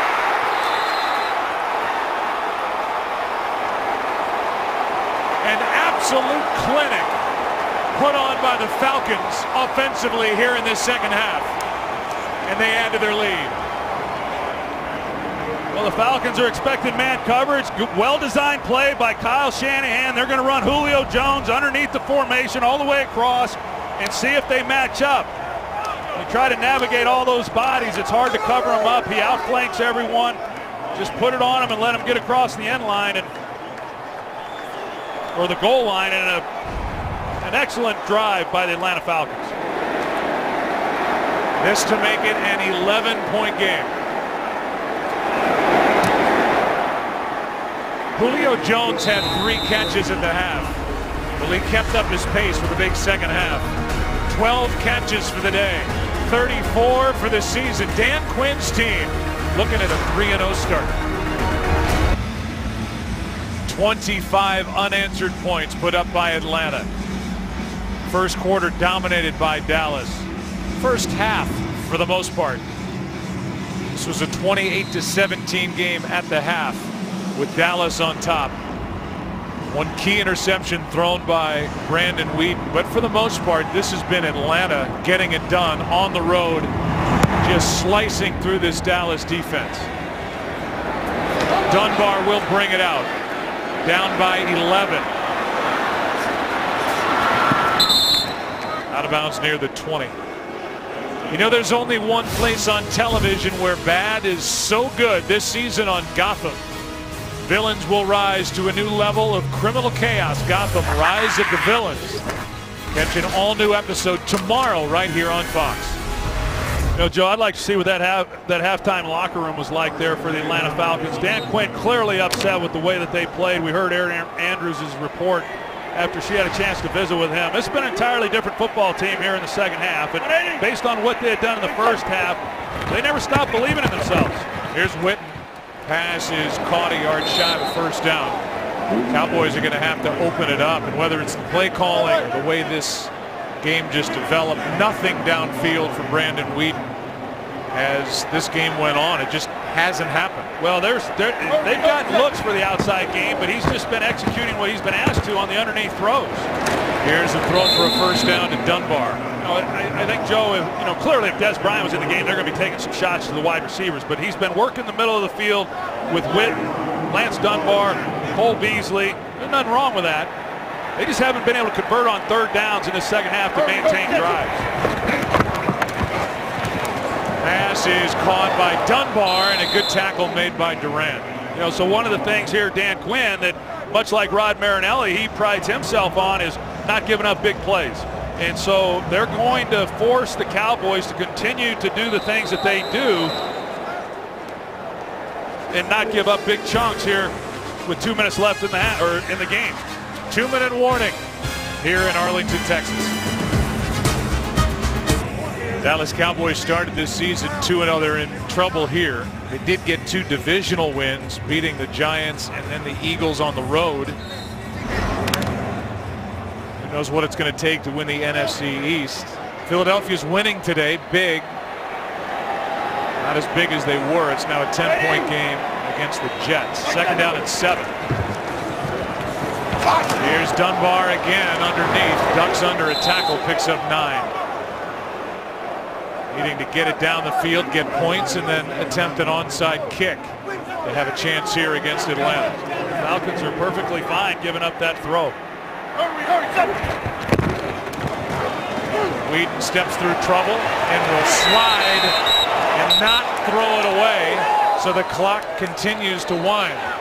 Yeah, I think that's where game experience or lack thereof comes into play. But, you know, Brandon Weeden's at a position in his career where he should know better than this. I mean, you either run it and you go get the first down or you throw it away. But you can't go to the ground right here to avoid the hit on third down and keep the clock running.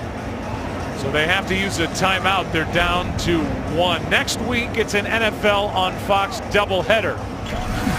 Here are the matchups. Early and then late. The Eagles and Redskins, a good one early. Panthers and Bucks. Giants and the Bills. And America's game of the week, the Green Bay Packers at the San Francisco 49ers. The Vikings and the Broncos, the Rams and the Cardinals. If you look ahead for the Dallas Cowboys, they have a date next at New Orleans. Saints may again be without Drew Brees. That was the report that came out today. Then a home game against New England, then their bye. By then they should start to see players filtering back. In fact, they'll get a few back after the New Orleans game, including McClain, their linebacker, and Greg Hardy, the defensive end. 4th down and 4 here. Pass is dropped by Terrence Williams. Weeden put it right on him, and Williams couldn't make the catch. And that will, in essence, do it as the Falcons will take over, leading by 11, a minute and a half to go. Yeah, perfectly thrown ball by Weeden. He puts it right in the chest, right on the numbers of Terrence Williams. He just not able to secure the ball. And I think you look at this and you question a lot of things if you're the Cowboys as to how you let the big lead go and you don't finish a game in the second half. Just a different team. But like you said, Joe, Brandon Weeden executed the game plan that was presented to him. He had the costly interception. They had some negative plays, penalties, not getting the running game going the way they did in the first half. The defense really in the second half of this game is what let this team down. A birthday kiss for Arthur Blank as his team takes over. Bonus coverage coming your way for the Eagles and the Jets. Here's Freeman. And the final timeout will be taken by Dallas. When teams play the Atlanta Falcons, the board in every defensive meeting room says, stop Julio Jones. The Dallas Cowboys did it for a half. They did not do it at all in the second half, and Julio just took it to him. The day for Julio Jones, 12 catches, 164 yards, 2 touchdowns, a long of 45. And that touchdown made it 28-25 when the 2-point conversion was good. You saw the schedule coming up. They've got a home game against Houston, home game against Washington, at New Orleans for the Atlanta Falcons. Here's Freeman. Cowboys can't stop the clock. Yeah, I'll still go back to really the turn in this game for Dallas was their first possession to start the second half offensively inside the 50-yard line, and they go nowhere with it. The Falcons don't give up any points, and then ever since that possession, it's been all Atlanta. You know, there's a lot of confidence that comes when you win games, especially on the road, and even more so when you come from behind and you win on the road. These Falcons now have done that in back-to-back weeks, and they're riding high right now, and Dan Quinn has got them playing hard and believing in themselves regardless of whatever the score might be. This has been impressive. Only need one more snap to end it. So here's what's happened in this game. The Falcons overcame 3 14-point deficits. They have a third straight fourth-quarter comeback. They scored 25 unanswered points, and in his first year, Dan Quinn, a real good guy, an energetic, fiery leader for the Atlanta Falcons, has his team at 3-0. And the Romo-less Cowboys, the Des Bryant-less Cowboys, suffer their first loss, 2-1. We'll come back, wrap up, and then give you bonus coverage after this. Atlanta by 11.